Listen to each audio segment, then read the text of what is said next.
गतिं स्मरेत् तेन विघ्नाः प्रणश्यन्ति सिद्ध्यन्ति च मनोरथाः अस्मत्पुरुषसमारम्भान् टीकाकृत्पादमध्यमाम् श्रीमदाचार्यपर्यन्तां वन्दे गुरुपरम्परां वेदव्यासगुणाभास विद्याधीश सदां वशा माम्यनाशं गतक्लेशं कुर्वनाशं हरेशं लक्ष्मीनारायणं नत्वा पूर्णबोधान् कुर्वन्ति श्रीकृष्णगीतायाः भाष्यार्थसङ्ग्रहम् धर्मक्षेत्रे कुरुक्षेत्रे समवेतायुत्सवः मामकां पाण्डवाश्चैव किमकुर्वत सञ्जय अशोच्यानन्वशोचस्त्वं प्रज्ञावादांश्च भाषसे गतासून् अगतासूंश्च नाम शोचन्ति पंडिताः। श्री गुरुभ्यो नमः। हरि ओಂ। ಧ್ಯಾನವನ್ನ ಹೇಗೆ ಮಾಡಬೇಕು ಅನ್ನೋದನ್ನ ಕ್ರಮಬದ್ಧವಾಗಿ ಕೃಷ್ಣ ಪರಮಾತ್ಮ ತಿಳಿಸಿಕೊಟ್ಟಿದ್ದಾನೆ. ಇಂತಹ ಧ್ಯಾನವನ್ನ ಮಾಡಿದಾಗ ಸುಖ ಪ್ರಾಪ್ತವಾಗುತ್ತೆ. ಎಂಥ ಸುಖ? ಭಗವಂತನ ಅಪರೋಕ್ಷ. ಆ ಅಪರೋಕ್ಷದಿಂದ ಬರೋ ಸುಖ ಅಷ್ಟೇ ಅಲ್ಲದೆ ಮೋಕ್ಷಾದಿ ಪುರುಷಾರ್ಥವನ್ನು ಕೂಡ ಈ ಧ್ಯಾನ ಯೋಗ ಸಂಪಾದಿಸಿಕೊಡುತ್ತೆ ಅಂತ ತಿಳಿಸಿದಾಗ ಆ ಸುಖ ಬರೋದು ಹೇಗೆ ಬರುತ್ತೆ?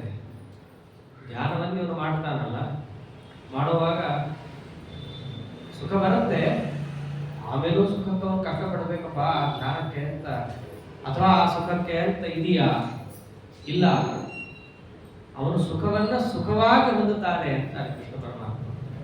ಸಾಮಾನ್ಯವಾಗಿ ಜನರಿಗೆ ಅದೇ ತಾನೇ ಬರೋದು. ಈ ಕೆಲಸ ಮಾಡೋ ನೀನು ಆರಾಮಾಗಿರ್ತೀಯ, ಸುಖವಾಗಿರ್ತೀಯ. ಕೆಲಸ ಮಾಡ್ತಾನೆ, ಕೆಲಸ ಮಾಡಿದ್ಮೇಲೂ ಆ ಆರಾಮ ಇವನಿಗೆ ಬರ್ಬೇಕಂದ್ರೆ ಮತ್ತೆ ಇನ್ನೊಂದೇನೋ ಒಂದು ಕೆಲಸ ಮಾಡಿ ದುಃಖ ಪಟ್ಕೊಂಡಿರ್ಬೇಕಾ? ಹಾಗಿಲ್ಲ. ಅದನ್ನು ಹೇಳ್ತಾನೆ, ಪ್ರಶಾಂತ ಮನಸಂಹೇನಂ ಯೋಗಿನಂ ಸುಖಮುತ್ತಮಂ ಉಪೈತಿ ಶಾಂತರಸಂ ಬ್ರಹ್ಮಭೂತಮ ಕಲ್ಮಷಂ ಏವಂ ಯುಂಜನ್ ಸದಾತ್ಮಾನಂ ಯೋಗಿ ವಿಗತ ಕಲ್ಮಷಃ ಸುಖೇನ ಬ್ರಹ್ಮ ಸಂಸ್ಪರ್ಶಂ ಅತ್ಯಂತಂ ಸುಖಮಶ್ನುತೆ. ಪ್ರಶಾಂತ ಮನಸಂಹೇನಂ, ಧ್ಯಾನ ಮಾಡಿದಾಗ ಅವನ ಮನಸ್ಸು ಪ್ರಶಾಂತವಾಗಿರುತ್ತೆ. ಪ್ರಶಾಂತ ಅಂತಂದ್ರೆ ವಿಷಯಗಳ ಆಸಕ್ತಿಯಿಂದ ಮನಸ್ಸು ಆಕ್ರಮಣಗೊಂಡಿರಲ್ಲ, ವಿಷಯಗಳಿಂದ ಮನಸ್ಸು ದೂರವಾಗಿರುತ್ತೆ. ಅಂಥ ಮನಸ್ಸುಳ್ಳಂತಹ ವ್ಯಕ್ತಿಯನ್ನ ಹೇಗಿರ್ತಾನೋ ಶಾಂತ ರಜಸಂ. ರಜಸ್ ಅಂತಂದ್ರೆ ಸತ್ವ, ರಜಸ್ಸು, ತಮಸ್ಸು. ಅಲ್ಲಿ ರಜೋಗುಣ ಅನ್ನೋದು ಒಬ್ಬನಲ್ಲಿ ಉಕ್ಕೇರಿದಾಗ ಕಾಮನಾದಿ ಮುಂತಾದ ದೋಷಗಳು ಅವನಲ್ಲಿ ಕಾಣಿಸಿಕೊಳ್ಳುತ್ತೆ. ಒಂದೊಂದು ಗುಣ ಉಕ್ಕೇರಿದಾಗ ಒಂದೊಂದು ಅಂಶಗಳು ನಮಗೆ ಅನುಭವವೇದ್ಯವಾಗುತ್ತೆ. ಸತ್ವಗುಣ ವೃದ್ಧಿ ಆಯಿತು, ಜ್ಞಾನ, ಭಕ್ತಿ, ವೈರಾಗ್ಯ ಇಂಥವು ನಮ್ಮಲ್ಲಿ ಕಾಣುತ್ತೆ. ರಜೋಗುಣ ವೃದ್ಧಿ ಆಯಿತು, ವೈಷಯಿಕವಾದಂತಹ ಕಾಮನೆಗಳು ಅದು ಉಕ್ಕೇರುತ್ತೆ. ಅದರಂತೆ ತಮೋಗುಣ ವೃದ್ಧಿ ಆಯಿತು ಅಂತಂದ್ರೆ ಅಜ್ಞಾನ, ಅನ್ಯಥಾಜ್ಞಾನ, ಮಿಥ್ಯಾಜ್ಞಾನ, ಸಿಟ್ಟು ಮುಂತಾದವುಗಳೆಲ್ಲ ಆವಾಗ ಬರುತ್ತೆ. ಪ್ರಶಾಂತ ಮನಸ್ಕನಾಗಿದ್ದ ಪಕ್ಷದಲ್ಲಿ, ಅರ್ಥಾತ್ ಮನಸ್ಸಿಗೆ ವಿಷಯಗಳ ಸಂಬಂಧ ಹತ್ತದೇ ಇರುವ ಸ್ಥಿತಿಯಲ್ಲಿ ಇವನು ಮುಟ್ಟಿದಾಗ ರಜಸ್ಸು ಅನ್ನೋದು ಅಲ್ಲಿ ಕೆಲಸ ಮಾಡೋಕೆ ಸಾಧ್ಯ ಇಲ್ಲ. ವಿಷಯಗಳನ್ನು ಹಚ್ಚಿಕೊಂಡಾಗ್ತಾನೆ ರಜೋಗುಣ ಎಂಬುದು ಕೆಲಸ ಮಾಡಿ ಅವನಿಗೆ ಕಾಮನೆಗಳಿಗೆ ತಳ್ಳಬೇಕು. ಆದ್ದರಿಂದ ಶಾಂತ ರಜಸಂ, ಪ್ರಶಾಂತ ಮನಸ್ಕನಾಗಿದ್ದರೆ ರಜಸ್ಸು ಶಾಂತವಾಗುತ್ತೆ. ಅಷ್ಟೇ ಅಲ್ಲ, ಆ ರಜಸ್ಸು ಇವನಿಗೆ ಆ ಕೆಲಸವನ್ನ ಮಾಡಬಾರದು ಅಂತಂದ್ರೆ ಇವನು ಏನು ಮಾಡಿರ್ಬೇಕು ಅಂತಂದ್ರೆ ಬ್ರಹ್ಮಭೂತಂ ಅಂತ. ಬ್ರಹ್ಮಭೂತಂ, ಬ್ರಹ್ಮಭೂತಂ ಅಂದ್ರೆ ಬ್ರಹ್ಮಣಿ ಸ್ಥಿತಂ ಅಂತ. ಪರಮಾತ್ಮನಲ್ಲಿ ಇವನ ಮನಸ್ಸಿಟ್ಟಾಗ, ಅರ್ಥಾತ್ ಮನಸ್ಸು ಪರಮಾತ್ಮನನ್ನು ಮಾತ್ರ ಹಚ್ಚಿಕೊಂಡಾಗ ವಿಷಯಗಳನ್ನ ಅವನ ಮನಸ್ಸು ಹಚ್ಚಿಕೊಳ್ಳೋದು. ಆದ್ದರಿಂದಲೇ ರಜೋಗುಣ ಇವನಲ್ಲಿ ಕಾಮನಾದಿಗಳನ್ನು ಹುಟ್ಟಿಸಲ್ಲ. ಆ ಕಾಮನಾದಿಗಳನ್ನೇ ಏನಂತ ಕರೆದಿದ್ದಾರೆ ಶಾಸ್ತ್ರದಲ್ಲಿ? ಕಶ್ಮಲ ಅಂತ ಕರೆದಿದ್ದಾರೆ, ಅಥವಾ ಕಲ್ಮಷ ಅಂತ ಕರೆದಿದ್ದಾರೆ. ಅದನ್ನೇ ಏನಂದ್ರು? ಬ್ರಹ್ಮಭೂತಮ ಕಲ್ಮಷಂ ಅಂತ. ದೇವರಲ್ಲಿ ಮನಸ್ಸಿಡುವುದು. ಮನಸ್ಸು ದೇವರನ್ನು ಹಚ್ಚಿಕೊಂಡಾಗ ವಿಷಯಗಳು ಮನಸ್ಸಿಗೂ ಸಂಬಂಧ ಇರಲ್ಲ. ಆಗ ರಜೋಗುಣ ಎಂಬುದು ಕೆಲಸ ಮಾಡದೆ ಅದರ ಕಲ್ಮಷದಂತೆ ಇರುವ ಕಾಮನಾದಿಗಳು ನಿನಗೆ ಹುಟ್ಟಲ್ಲ. ಆಗ ಈಗ ಯಾವ ಮನುಷ್ಯ ಇರ್ತಾನೋ ಅವನನ್ನೇ ಸುಖ ಹುಡುಕೊಂಡು ಬರುತ್ತೆ. ಸುಖಂ ಉಪೈತಿ, ಹೀಗಿದ್ದವನನ್ನ ಸುಖವೇ ಬಂದು ಸೇರುತ್ತೆ, ನೀನೇನು ಸುಖದ ಹತ್ರ ಹೋಗಬೇಕಾಗಿಲ್ಲ. ಅದು ಹೇಗೆ ಬರುತ್ತೆ? ಅದಕ್ಕೆ ರಾಯರಂದ್ರು ಸುಖಮುಪೈತಿ ಇತ್ಯುಕ್ತ ಸುಖಂ ಕಿಂ ಆಯಾಸೇನ ಪ್ರಾಪ್ನೋತಿ. ಸುಖ ಇವನ ಹತ್ರ ಏನು ಕಷ್ಟಪಟ್ಕೊಂಡ್ ಬರುತ್ತ, ಇವನೇನೋ ಧ್ಯಾನ ಮಾಡ್ದ ಕಷ್ಟಪಟ್ಟುಕೊಂಡು, ಸುಖ ಇವನ ಹತ್ರ ಬರಬೇಕು. ಸುಖ ಏನಾದ್ರೂ ಸುಖವಾಗಿ ಬರುತ್ತೋ ಕಷ್ಟಪಟ್ಕೊಂಡ್ ಬರುತ್ತೋ ಅಂತ. ಅದಕ್ಕಂದ್ರು ಇಲ್ಲ, ಸುಖೇನ ಬ್ರಹ್ಮ ಸಂಸ್ಪರ್ಶಂ ಅತ್ಯಂತಂ ಸುಖಮಶ್ನುತೆ. ಸುಖೇನ ಬ್ರಹ್ಮ ಸಂಸ್ಪರ್ಶಂ, ಬ್ರಹ್ಮನನ್ನ ಯಾರು ಮುಟ್ಟಿರ್ತಾರಲ್ಲ ಮನಸ್ಸಿನಿಂದ, ಅವನಿಗೆ ಸುಖವಾಗಿ ಬರುತ್ತೆ. ಆ ಕೆಲಸ ಮಾಡೋ ತನಕಷ್ಟೇ ಅವನಿಗೆ ಪ್ರಯತ್ನ. ಅದಾದ ಮೇಲೆ ಪರಮಾತ್ಮನ ದರ್ಶನ ಅವನಿಗೆ ಆಗುತ್ತಿರ್ಲಿಕ್ಕೇನೆ ಎಲ್ಲದೂ ಕೂಡ ಅವನಿಗೆ ಅನಾಯಾಸವಾಗಿ ಪ್ರಾಪ್ತವಾಗುತ್ತೆ. ಅಷ್ಟೇ ಅಲ್ಲ, ಇದೆಲ್ಲ ಧ್ಯಾನ ಆಯ್ತಲ್ಲ, ಯಾರನ್ನ ಕುರಿತು ಧ್ಯಾನ ಅಲ್ಲ, ಹಿಂದೆ ಹೇಳಾಗಿತ್ತಲ್ಲ ಇದು.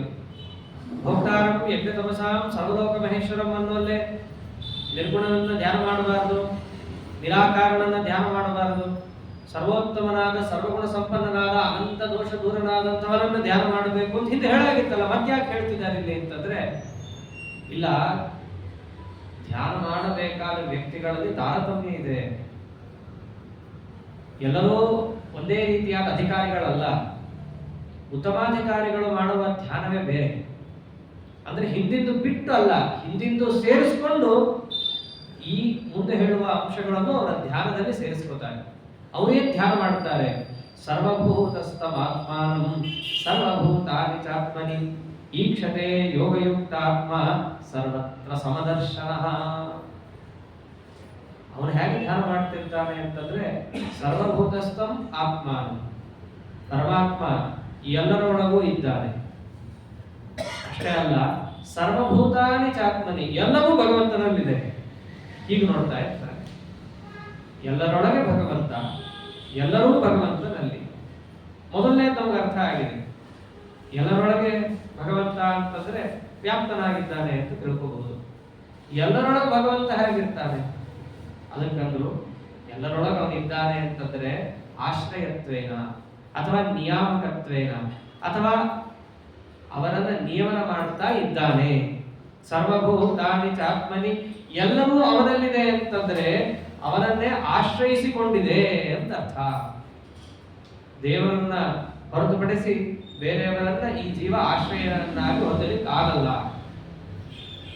ದೇವರು ಇವನಲ್ಲಿದ್ದಾನೆ ಅಂತಂದ್ರೆ ಏನರ್ಥ ಅಂದ್ರೆ, ದೇವರಿಗೆ ಜೀವ ಆಶ್ರಯ, ಜೀವನಿಗೆ ದೇವರ ಆಶ್ರಯ, ಹೀಗೆ ಹೇಳ್ಬಹುದಾ? ಹಾಗಲ್ಲ. ಜೀವ ಅಣು, ದೇವರು ವ್ಯಾಪ್ತನಾದವನು ಜೀವನಲ್ಲಿದ್ದಾನೆ ಅಂದ್ರೆ ವ್ಯಾಪಿಸಿಕೊಂಡಿದ್ದಾನೆ ಅಂತ ಅರ್ಥವೇ ಹೊರತು ದೇವರಿಗೆ ಈ ಜೀವ ಆಶ್ರಯ ಅಂತ ಆಗಲ್ಲ. ಅದು ಉಲ್ಟಾ ಹೇಳ್ಬೋದು. ದೇವರಲ್ಲಿ ಎಲ್ಲರೂ ಇದ್ದಾರೆ ಅಂತಂದ್ರೆ ಏನರ್ಥ? ದೇವರನ್ನ ಆಶ್ರಯಿಸಿಕೊಂಡು ಅವರಲ್ಲಿ ಇವನಿದ್ದಾನೆ ಅಂತ ಅನ್ಬಹುದು. ಸರಿ, ಹಾಗಿದ್ರೆ ದೇವರು ಜೀವನಲ್ಲಿ ಇಲ್ವಾ? ಇಲ್ಲ, ಜೀವನಲ್ಲಿ ಇಲ್ಲ. ಮತ್ತೆ ಎಲ್ಲಿದ್ದಾನೆ? ಎಲ್ಲಿದ್ದಾನೆ? ಇದಕ್ಕೆ ಉಪನಿಷತ್ ಬಹಳ ಚೆನ್ನಾಗಿ ಉತ್ತರ ಕೊಟ್ಟಿದೆ. ದೇವರು ಎಲ್ಲಿದ್ದಾನೆ ಗೊತ್ತೇನು? ಸ್ವೇಮಹಿಂದಿ ಪ್ರತಿಷ್ಠಿತ ಅಂತ ಹೇಳಿದ್ದಾರೆ. ದೇವರು ಎಲ್ಲಿದ್ದಾನೆ ಅಂತಾನೆ ನೀವು ಕೇಳೋದಾದ್ರೆ, ದೇವರಿಗೆ ಆಧಾರ ಯಾರು ಅಂತಲೇ ನೀವು ಕೇಳೋದಾದ್ರೆ ಉತ್ತರ ಇಷ್ಟೇ: ದೇವರಿಗೆ ಆಧಾರ ದೇವರೇ ಅಂತ ಅಂದ್ಬಿಟ್ಟಿದ್ದಾರೆ. ಇವೆಲ್ಲ ತುಂಬಾ ದೊಡ್ಡ ವಾಕ್ಯಾರ್ಥ. ಇದು ಸೂತ್ರ ಪ್ರಸ್ಥಾನದಲ್ಲಿ ತಗೊಳ್ತಾರೆ.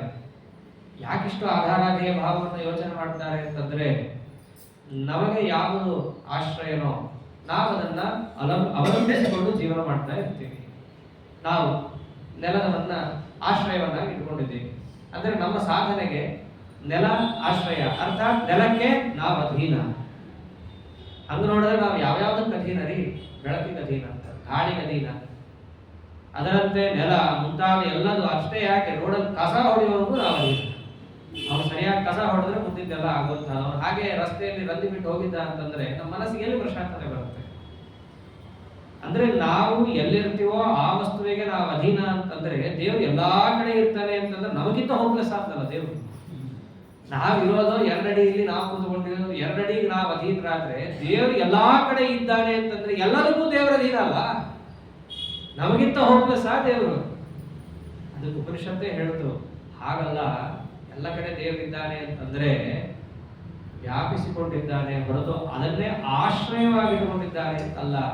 ಒಂದು ವೇಳೆ ಆಶ್ರಯದ್ದೇ ನಿಮಗೆ ಪ್ರಶ್ನೆ ಬಂದಲ್ಲಿ, ದೇವರಿಗೆ ಆಶ್ರಯ ಯಾರು? ಸ್ವೇಮಹಿಂದಿ ಪ್ರತಿಷ್ಠಿತ, ಅವನಿಗೆ ಆಶ್ರಯ ಅವನೇ, ಮತ್ತಿನ್ಯಾರು ಅಲ್ಲ. ಹೀಗೆ ನೋಡ್ತಿರ್ತಾರೆ ತಮ್ಮ ಧ್ಯೇಯ ಮೂರ್ತಿಯನ್ನ ಉತ್ತಮಾಧಿಕಾರಿಗಳು. ಧ್ಯಾನ ಮಾಡೋದು ಎಲ್ಲರಿಗೂ ಸಮಾನವಾಗಲೂ ಕೂಡ ಯಾವ ಭಗವದ್ ರೂಪವನ್ನ ಚಿಂತನೆ ಮಾಡ್ತಾರೋ ಆ ಪರಮಾತ್ಮನೂ ಸಮಾನನಾಗಿದ್ದರೂ ಕೂಡ ಅವನಲ್ಲಿ ಚಿಂತನೆ ಮಾಡಬೇಕಾದ ಗುಣಗಳು ಬೇರೆ ಬೇರೆ ಆಗುತ್ತೆ. ಒಬ್ಬರು ಸರ್ವೋತ್ತಮ, ನಮ್ಮೆಲ್ಲ ಕರ್ಮಗಳಿಗೂ ಪ್ರೇರಕ, ನಾವು ಮಾಡಿದ ಕರ್ಮಗಳನ್ನೆಲ್ಲ ಭೋಕ್ತ, ಅದನ್ನೆಲ್ಲ ಸ್ವೀಕಾರ ಮಾಡುವುದು ಅಂತ ಅಷ್ಟೇ ಮಾಡಿದರೆ, ಉತ್ತಮಾಧಿಕಾರಿಗಳು ಹಾಗಲ್ಲ. ನನ್ನಲ್ಲಷ್ಟೇ ಅಲ್ಲ, ಇಡೀ ಜಗತ್ತಿನಲ್ಲೂ ಕೂಡ ಇದೇ ಕೆಲಸ ಮಾಡಿಸ್ತಾ ಇದ್ದಾನೆ, ವ್ಯಾಪಿಸಿಕೊಂಡಿದ್ದಾನೆ. ಎಲ್ಲರೂ ಕೂಡ ಇವನನ್ನು ಆಶ್ರಯವನ್ನಾಗಿ ಹೊಂದಿದ್ದಾರೆ. ಅವರೆಲ್ಲರಿಗೂ ಈತ ನಿಯಾಮಕ ಅಂತ ಅವರು ಧ್ಯಾನ ಮಾಡ್ತಾ ಇರ್ತಾರೆ. ಉತ್ತಮಾಧಿಕಾರಿಗಳ ಧ್ಯಾನ ಬೇರೆ. ಈಕ್ಷತೆ ಯೋಗ ಯುಕ್ತಾತ್ಮ ಸರ್ವತ್ರ ಸಮದರ್ಶನ, ಹೀಗೆ ಅವನು ತನ್ನ ಧ್ಯಾನವನ್ನು ಮಾಡ್ತಾ ಇರ್ತಾನೆ. ಅಧಮಾಧಿಕಾರಿಗಳ ಧ್ಯಾನ, ಅದಕ್ಕೆ ಫಲವನ್ನು ಹೇಳಿದ್ದಾಯ್ತು. ಉತ್ತಮಾಧಿಕಾರಿಗಳ ಧ್ಯಾನ ಮಾಡಿದಾಗ ಅವರಿಗೇನು ಫಲ ಅದನ್ನು ಹೇಳ್ತಾರೆ. ಉತ್ತಮಾಧಿಕಾರಿಗಳ ಧ್ಯಾನವನ್ನು ಪರಮಾತ್ಮ ಎಷ್ಟು ಪ್ರೀತಿಯಿಂದ ನೋಡ್ತಾನೆ ಅಂದ್ರೆ, ಯೋಮಾಂ ಪಶ್ಯತಿ ಸರ್ವತ್ರ ಸರ್ವಂಚ ಮಯಿ ಪಶ್ಯತಿ ತಸ್ಯಾಹಂ ನ ಪ್ರಣಶ್ಯಾಮಿ ಸಚಮೇ ನ ಪ್ರಣಶ್ಯತಿ. ಬಹಳ ಚೆನ್ನಾಗಿರೋ ಮಾತಿದು. ಎಮೋಷನಲ್ ಆಗಿ ನಾವು ಮಾತಾಡ್ತಿರೋದ, ನನ್ನ ಪಾಲಕ ಅವನು ಯಾವಾಗಲೂ ಇದ್ದಾನೆ. ದೇವರು ಅದೇ ಮಾತಾಡ್ತಾನೆ. ಯಾರು ಈ ರೀತಿಯಾಗಿ ಧ್ಯಾನ ಮಾಡ್ತಿರ್ತಾನೋ ಎಲ್ಲ ಕಡೆಯಲ್ಲೂ ನಾನು ವ್ಯಾಪ್ತ ಅಂತ ತಿಳಿದು, ಹಾಗೆ ಇಡೀ ಜಗತ್ತಿಗೂ ಕೂಡ ನಾನೇ ಆಶ್ರಯ ಅಂತಲೂ ಕೂಡ ಕಂಡು, ಅದನ್ನೇ ಸರಿಯಾಗಿ ಮನಗಂಡು ಯಾರು ಧ್ಯಾನವನ್ನು ಮಾಡ್ತಿರ್ತಾನೋ ಅಂತಾನೆ ತಸ್ಯಾಹಂ ನ ಪ್ರಣಶ್ಯಾಮಿ, ನಾನು ಅವನ ಪಾಲಿಗೆ ಇಲ್ಲ ಅಂತಿಲ್ಲ, ಯಾವಾಗಲೂ ಇರ್ತೀನಿ.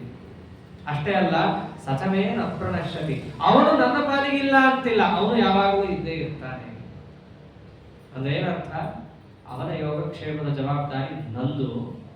ಅಷ್ಟೇ ಅಲ್ಲ, ನಾನು ಮಾಡಲೇ ಬಿಡಲಿ, ನನ್ನಲ್ಲಿ ಭಕ್ತಿ ಮಾಡುವಂತಹ ಸ್ವಭಾವ ಅವನದು. ಹಾಗೆ ತಿಳಿಸ್ತಾ ಇದ್ದಾರೆ. ಸಚಮೇ ನ ಪ್ರಣಶ್ಯತಿ, ನನ್ನ ಪಾಲಿಗೆ ಅವನು ಇಲ್ಲ ಅಂತಿಲ್ಲ. ನಾವು ಅಂತೀವಲ್ಲ, ಅವನು ನನ್ನ ಪಾಲಿಗೆ ಇದ್ದಾನಪ್ಪ ಅಂದ್ರೆ ನನ್ನ ಮೇಲೆ ಯಾವಾಗಲೂ ಅದು ಕಣ್ಣಿಟ್ಟಿದ್ದಾನೆ, ನನ್ನ ಮೇಲೆ ಪ್ರೀತಿ ಇಟ್ಟಿದ್ದಾನೆ ಅಂತ ಅರ್ಥ. ಹಾಗೆ ಪರಮಾತ್ಮ ಅಂತಾನೆ, ನನ್ನ ಪಾಲಿಗೆ ಅವನು ಯಾವಾಗಲೂ ಇರ್ತಾನೆ. ಅಂದ್ರೆ ನಾನು ಅವನಿಗೆ ಕಷ್ಟದಲ್ಲಿ ಹಾಕಲಿ ಸುಖದಲ್ಲಿ ಹಾಕಲಿ, ನನ್ನ ಪಾಲಿಗೆ ಅವನು ಇದ್ದಾನೆ ಅಂದ್ರೆ ನನ್ನಲ್ಲಿ ಭಕ್ತಿಯನ್ನು ಅವನು ಮಾಡ್ತಾನೆ ಇರ್ತಾನೆ. ಹಾಗೆ ತಸ್ಯಾಹಂ ನ ಪ್ರಣಶ್ಯಾಮಿ, ಅವನಿಗೆ ನಾನು ಕೂಡ ಯಾವಾಗಲೂ ಇರ್ತೀನಿ. ಹೀಗೆ ಉತ್ತಮಾಧಿಕಾರಿಗಳನ್ನ ಪರಮಾತ್ಮ ಸಲಹುವಂತಹ ರೀತಿಯನ್ನ ಕೃಷ್ಣ ಪರಮಾತ್ಮ ಹೇಳ್ತಾನೆ. ಅಷ್ಟೇ ಯಾಕೆ, ಸರ್ವಭೂತ ಸ್ಥಿತಂ ಯೋ ಮಾಂ ಭಜತ್ಯೇಕತ್ವಮಾತ್ಮನಃ ಸರ್ವಥಾ ವರ್ತಮಾನೋಪಿ ಸಯೋಗಿ ಮೈ ವರ್ತತೆ. ಇಲ್ಲೊಂದು ಮಾತಂದ ಪರಮಾತ್ಮ, ಯಾರು ಹೀಗೆ ಧ್ಯಾನವನ್ನು ಮಾಡ್ತಾ ಇರ್ತಾರೋ ವ್ಯಾಪ್ತ ಅಂತ ತಿಳಿದು, ಎಲ್ಲರಿಗೂ ಆಶ್ರಯ ನಾನೇ, ನಿಯಾಮಕ ನಾನೇ ಅಂತ ಯಾರು ಚಿಂತನೆ ಮಾಡ್ತಾ ಇರ್ತಾರೋ ಅವನ ಪಾಲಿಗೆ ನಾನು ಯಾವಾಗಲೂ ಇರ್ತೀನಿ. ಯಾವಾಗಲೂ ಅಂದ್ರೆ ಅವ್ನು ತಪ್ಪು ಮಾಡಿದಾಗ್ಲೂ ಇರ್ತಾನ? ಪ್ರಶ್ನೆ ಬರುತ್ತಲ್ಲ. ಅದಕ್ಕೆ ಉತ್ತರ ಕೊಟ್ಟ, ಸರ್ವಥಾ ವರ್ತಮಾನೋಪಿ, ಅವನು ನ್ಯಾಯ ಮಾರ್ಗದಿಂದಲಾದ್ರೂ ಇರಲಿ ಅನ್ಯಾಯ ಮಾರ್ಗದಿಂದಲಾದ್ರೂ ಇರಲಿ, ನಾನು ಯಾವತ್ತೂ ಅವನ ಪಾಲಿಗೆ ಇದ್ದೇ ಇರ್ತೀನಿ ಅಂತ ಅಂತೇಳಿ. ಯಾಕಂಗಂದ ಈ ಬಹಳ ಸ್ವಾರಸ್ಯವನ್ನ ಆಚಾರ್ಯ ತಿಳಿಸ್ತಾರೆ. ಸರಿ ಮಾಡಿದ್ರೆ ಅವನ ಪಾಲಿಗೆ ನಾನು ಇರ್ತೀನಿ ಅಂದ್ರೆ ಸರಿ, ತಪ್ಪು ಮಾಡಿದ್ರು ಅವ್ರ ಪಾಲಿಗೆ ಇರ್ತೀನಿ ಅಂತ ಯಾಕಂದ ಪರಮಾತ್ಮ? ಅದಕ್ಕೆ ಹೇಳ್ತಾರೆ, ಹೀಗೆ ಯಾರು ಧ್ಯಾನವನ್ನು ಮಾಡ್ತಾರಲ್ಲ, ಧ್ಯಾನವನ್ನು ಮಾಡಿ ಪರಮಾತ್ಮನ ಪ್ರೀತಿಯನ್ನು ಗಳಿಸ್ತಾನಲ್ಲ, ಅವನ ಅಪರೋಕ್ಷ ಜ್ಞಾನಿನೇ ಆಗಿರ್ತಾನೆ ಮೊದಲನೇದಾಗಿ. ಇಂಥ ಅಪರೋಕ್ಷ ಜ್ಞಾನಿನೂ ಮಹಾ ಪ್ರಾರಬ್ಧದಿಂದಾಗಿ ಜಾರುವ ಸನ್ನಿವೇಶಗಳು ಬರುತ್ತೆ. ಭಾಗವತದಲ್ಲೇ ಬರುತ್ತೆ ಆ ಥರ. ಸೌಭರಿಗಳು ಲೋಕದಲ್ಲಾಗುವಂತಹ ಒಂದು ಚಲನವಲನವನ್ನು ನೋಡಿ, ಮೀನಿನ ಮೈಥುನವನ್ನು ನೋಡಿ ಕಡೆಗೇನಾದ್ರೂ ಜಾರುವ ಪ್ರಸಕ್ತಿ ಬಂತು. ಅಷ್ಟೇ ಸ್ವಲ್ಪ. ಅವರು ಬೇಕಂತ ಪರಮಾತ್ಮನನ್ನು ಮರೆಯಲ್ಲ, ಪ್ರಾರಬ್ಧ ಕರ್ಮದಿಂದಾಗಿ ಸ್ವಲ್ಪ ಪರಮಾತ್ಮನನ್ನ ಮರೆತಂತೆ ಆದರೂ ಕೂಡ ನಾನು ಅವರನ್ನ ಎಚ್ಚರಿತೀನಿ ಹೊರತು, ಅವರ ಪಾಲಿಗೆ ನಾನು ಯಾವಾಗಲೂ ಇದ್ದೇ ಇರ್ತೀನಿ ಹೊರತು ನಾನು ಅವರನ್ನ ಮರೆಯಲ್ಲ. ಉತ್ತಮಾಧಿಕಾರಿಗಳನ್ನು ಪರಮಾತ್ಮ ಹೀಗೆ ಸಲಹೋದು. ಅಪರೋಕ್ಷ ಜ್ಞಾನಿಗಳ ಮೇಲೆ ಪರಮಾತ್ಮ ತನ್ನ ದೃಷ್ಟಿಯನ್ನು ಯಾವಾಗಲೂ ಇಟ್ಟಿರ್ತಾನೆ.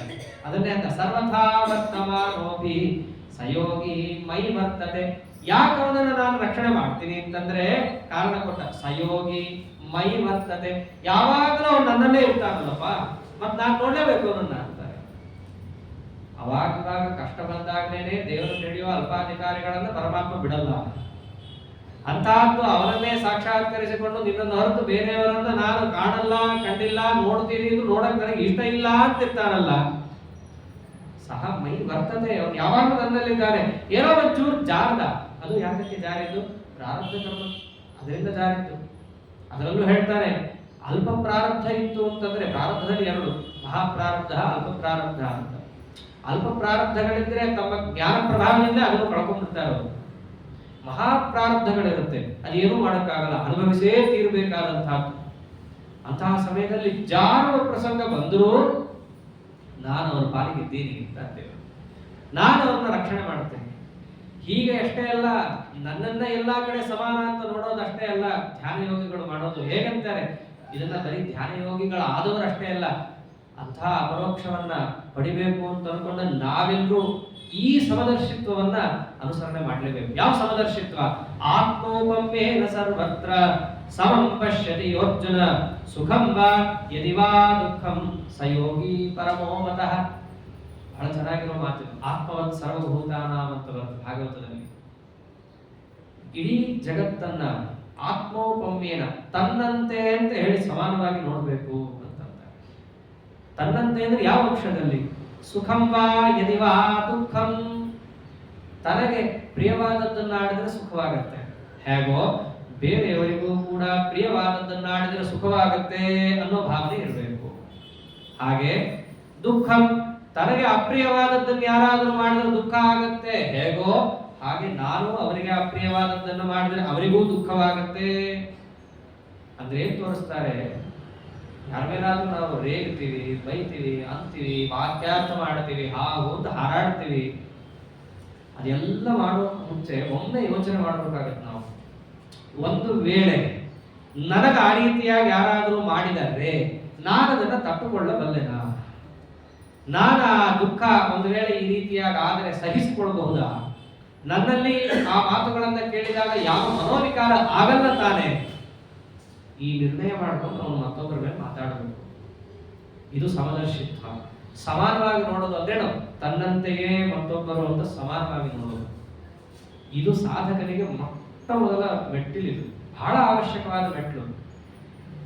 ಸಾಮಾನ್ಯವಾಗಿ ಲೋಕದಲ್ಲಿ ಏನಾಗುತ್ತೆ, ಅಪೇಕ್ಷೆ ಪಡ್ತಿರ್ತಾನೆ ತನ್ನ ಹತ್ರ ಎಲ್ಲರೂ ಚೆನ್ನಾಗಿ ಮಾತಾಡ್ತಿರ್ಬೇಕು, ತನಗೆ ಯಾರಿಗೂ ಕೂಡ ಅಪ್ರಿಯವಾಗ ಮಾತಾಡಬಾರ್ದು, ಹೆಚ್ಚು ಉಪದೇಶ ಮಾಡಬಾರ್ದು. ನಮಗೆಲ್ಲ ಮಾಡಿದ್ರೆ ಸಾಕು, ಏನ್ ಅನ್ಕೊಂಡಿದ್ದೇವೆ, ನೀವು ನೋಡ್ಕೊಳ್ರಿ, ನಾನು ನೋಡ್ಕೊತೀನಿ, ಇವೆಲ್ಲ ಪ್ರಾರಂಭ ಆಗತ್ತೆ. ಹೀಗಿದ್ದಾಗ ತಾನು ಆ ರೀತಿಯಾಗಿ ಇರಲ್ಲ ಅಂತ ಇವನಿಗೆ ಅನ್ನಿಸ್ದಾಗ, ಮತ್ತೊಬ್ಬರು ಕೊಟ್ಟ ಸಲಹೆಗಳನ್ನ ತಾನು ತಗೊಳ್ಳೋ ಮನಸ್ಥಿತಿಯಲ್ಲಿ ಇಲ್ಲದಿದ್ದಾಗ, ಮತ್ತೊಬ್ಬರಿಗೆ ಇವನು ಕೊಡೋ ಸಲಹೆನೂ ಕೂಡ ವ್ಯರ್ಥ. ಇವರು ಮೊದಲು ಹಾಗಿರ್ಬೇಕು. ಇದು ನಿಜವಾದ ಸಮದರ್ಶಿತ್ವ. ಕೆಲವರು ಇರ್ತಾರೆ ಪರೋಪದೇಶ ಪಾಂಡಿತ್ಯ, ಸರ್ವೇ ವ್ಯಾಸಪರಾಶರ, ಮತ್ತೊಬ್ಬರಿಗೆ ಹೇಳ್ಬೇಕಾದ್ರೆ ಏನಿಲ್ಲ ವ್ಯಾಸಪರಾಶರ ಲೆವೆಲ್ಗೆ ಇರ್ತಾರೆ. ಅದೇ ಇವನ್ ಕೆಲಸ ಬಂತು ಅಂತಂದ್ರೆ ಮೂಕ. ಹಾಗೆ ಯಾರು ಇವ್ರಿಗೆ ಮಾತಾಡಬಾರ್ದು, ಹಾಗಿರ್ಬಾರ್ದು. ಕೃಷ್ಣ ಅಂದ ಸುಖಂ ವಾ ಯದಿ ವಾ ದುಃಖಂ, ಮತ್ತೊಬ್ಬರು ತನಗೆ ಪ್ರಿಯ ಮಾಡಿದಾಗ ಸುಖ ಹೇಗಾಗುತ್ತೋ ತಾನು ಮತ್ತೊಬ್ಬರಿಗೆ ಹಾಗೆ ಮಾಡಿದಾಗ ಸುಖವೇ ಆಗುತ್ತೆ ಅನ್ನೋ ನಿಶ್ಚಯ ಇದ್ರೆ ಹಾಗೆ ವ್ಯವಹಾರ ಮಾಡಬೇಕು. ಹಾಗೆ ದುಃಖದಾಗಲೂ ಕೂಡ ಪ್ರಹ್ಲಾದರಾಜರು ಈಗಿದ್ರು ಅಂತ ಹೇಳ್ತಾರೆ ನಾರದರು. ಪ್ರಹ್ಲಾದರಾಜರನ್ನ ಧರ್ಮರಾಜನಿಗೆ ವರ್ಣನೆ ಮಾಡಬೇಕಾದ್ರೆ ಹೇಗಿದ್ರು ಗೊತ್ತೇನು? ಪ್ರಹ್ಲಾದರಾಜರು ಆತ್ಮವತ್ ಸರ್ವಭೂತಾನ ಪಿತೃವತ್ ದೀನವತ್ಸಲ ಭ್ರಾತೃಷು ಸದೃಶೇ ಸ್ನಿಗ್ಧ ಗುರುಷು ಈಶ್ವರ ಭಾವನ ಅಂತ ಇದನ್ನೇ ಹೇಳ್ತಾರೆ. ನಮಗೆ ಆತ್ಮವತ್ ಸರ್ವಭೂತಾನ ಅಂತ ಅಷ್ಟೇ ಕೇಳಿದ್ರೆ ಅದು ನಮಗೆ ಅರ್ಥ ಆಗಲ್ಲ. ಈ ಭಗವದ್ಗೀತೆ ಹಿನ್ನೆಲೆಯಿಂದ ನೋಡಿದಾಗ ಗೊತ್ತಾಗುತ್ತೆ.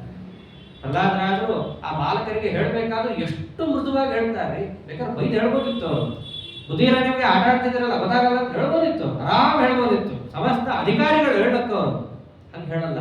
ಅಂತಾರ್ಭಕಾಮೇ ಶೃಣುತ ವಚೋರ ಸತ್ವರ ಶಿವ, ಒಳ್ಳೆ ಮಾತು ಹೇಳ್ತಾ ಇದ್ದೀನಿ ಕೇಳ್ತೀರಾ, ಕೇಳ್ರಿ ಒಂಚೂರು ಒಳ್ಳೇದು ಹೇಳ್ತಾ ಇದ್ದೀನಿ. ಎಷ್ಟು ಸೌಮ್ಯ ಅದು. ಹೇಳೋದಕ್ಕೆ ಒಂದು ಕ್ರಮ ಇದೆ, ಅದನ್ನು ತೋರಿಸ್ಕೊಡ್ತಾರ ಅವರು. ಸರಿಯಾಗಿ ಹೇಳ್ತೀರಲ್ರಿ ನಾನು ಅಂತಂದ್ರೆ ಹೇಳೋಲ್ಲ ದೇವರು, ಹಂಗೆ ಹೇಳೋದೇ ಅಲ್ಲ. ಕಾರಣ ಹೇಳೋದರ ಉದ್ದೇಶ ಮತ್ತೊಬ್ಬರು ಕೇಳಿ ಅದನ್ನು ಅನುಷ್ಠಾನ ಮಾಡಲಿ ಅನ್ನೋದಷ್ಟೇ ಹೊರತು ಕೇಳಿಸ್ಕೊಳ್ಳಿ ಅನ್ನೋದಷ್ಟೇ ಆಗಿರಲ್ಲ. ಅದಕ್ಕೆ ಎಲ್ಲಾದರೂ ಪುರಾಣದಲ್ಲಾಗಲಿ ಕೇಳು ಕೇಳು ಪಾರ್ಥ, ಕೇಳು ಧನಂಜಯ, ಕೇಳು ಅರ್ಜುನ ಅಂತಂದ್ರೆ ಏನರ್ಥ? ಹೇಳಿದ್ರೆ ಸಾಕು ಅವ್ರು ಕೇಳುತ್ತೆ, ಅದನ್ನೇನು ಮತ್ತೇನು ಕೇಳು ಅಂತ ಹೇಳೋದಿದೆ. ಯಾರಿಗಾದ್ರೂ ಅದೇ ತಾನೆ. ಮತ್ತೆ ಕೇಳು ಅಂತೇನು ಕೇಳ್ಕೊಂಡು ನಡ್ಕೋ ಅಂತ ಅರ್ಥ. ಹಾಗೆ ನಮ್ಮ ಮಾತುಗೂ ಯಾರಿಗಾದ್ರೂ ಹೇಳೋ ಉದ್ದೇಶ ಇದ್ರೆ ಈ ಯೋಚನೆಯನ್ನ ಮಾಡ್ಕೊಂಡು ಮಾತಾಡ್ರಿ. ಸುಮ್ಮನೆ ಇದೇ ಹೇಳ್ಬೇಕು ಹೇಳ್ತೀನಿ, ಕೇಳಲಿಲ್ಲ ಅವ್ನ ಹಣೆ ಬಾರ, ಮತ್ತೆ ಹೇಳ್ತೀರಿ ಯಾಕೆ? ಆತ್ಮೋಪಮ್ಯೇನ ಸರ್ವತ್ರ ಸಮಂ ಪಶ್ಯತಿ ಅರ್ಜುನ. ಹೀಗೆ ಸಾಧನೆ ಮಾಡಬೇಕು, ಸಾಧನೆ ಮಾಡೋದನ್ನು ತೋರಿಸ್ಕೊಡ್ತಾ ಇದ್ದಾರೆ ನಮಗೆ. ಲೋಕದಲ್ಲಿ ವ್ಯವಹಾರ ಹೆಂಗ್ ಮಾಡಬೇಕು, ರಾಜ್ಯದ ಮಧ್ಯೆ ಬದುಕಬೇಕು, ನೀವೇ ಕಾಡ ಬದುಕಕ್ಕಾಗಲ್ಲ, ಅದೆಲ್ಲ ಯೋಗ್ಯತೆ ಇಲ್ಲ. ಆ ಸಮಯದಲ್ಲಿ ಹೀಗೆ ನಡ್ಕೊಳ್ರಿ, ನೀವು ಮೇಲ್ ಬರ್ರಿ, ಮತ್ತೊಬ್ಬರನ್ನು ನಿಮ್ಮ ಉಪದೇಶದಿಂದ ಮೇಲೆ ತನ್ರಿ. ಸಜ್ಜನರಿಗೆ ನಿಮ್ಮ ಮಾತಿನಿಂದ ಘಾಸಿಯನ್ನು ಬಳಸಬೇಡ್ರಿ. ಏನ್ ಚೆನ್ನಾಗಿ ಉಪದೇಶ ಕೊಟ್ಟಿದ್ದಾನೆ. ಇವೆಲ್ಲ ಏನಂತ ಕರೆಸ್ಕೊಳ್ಳುತ್ತೆ?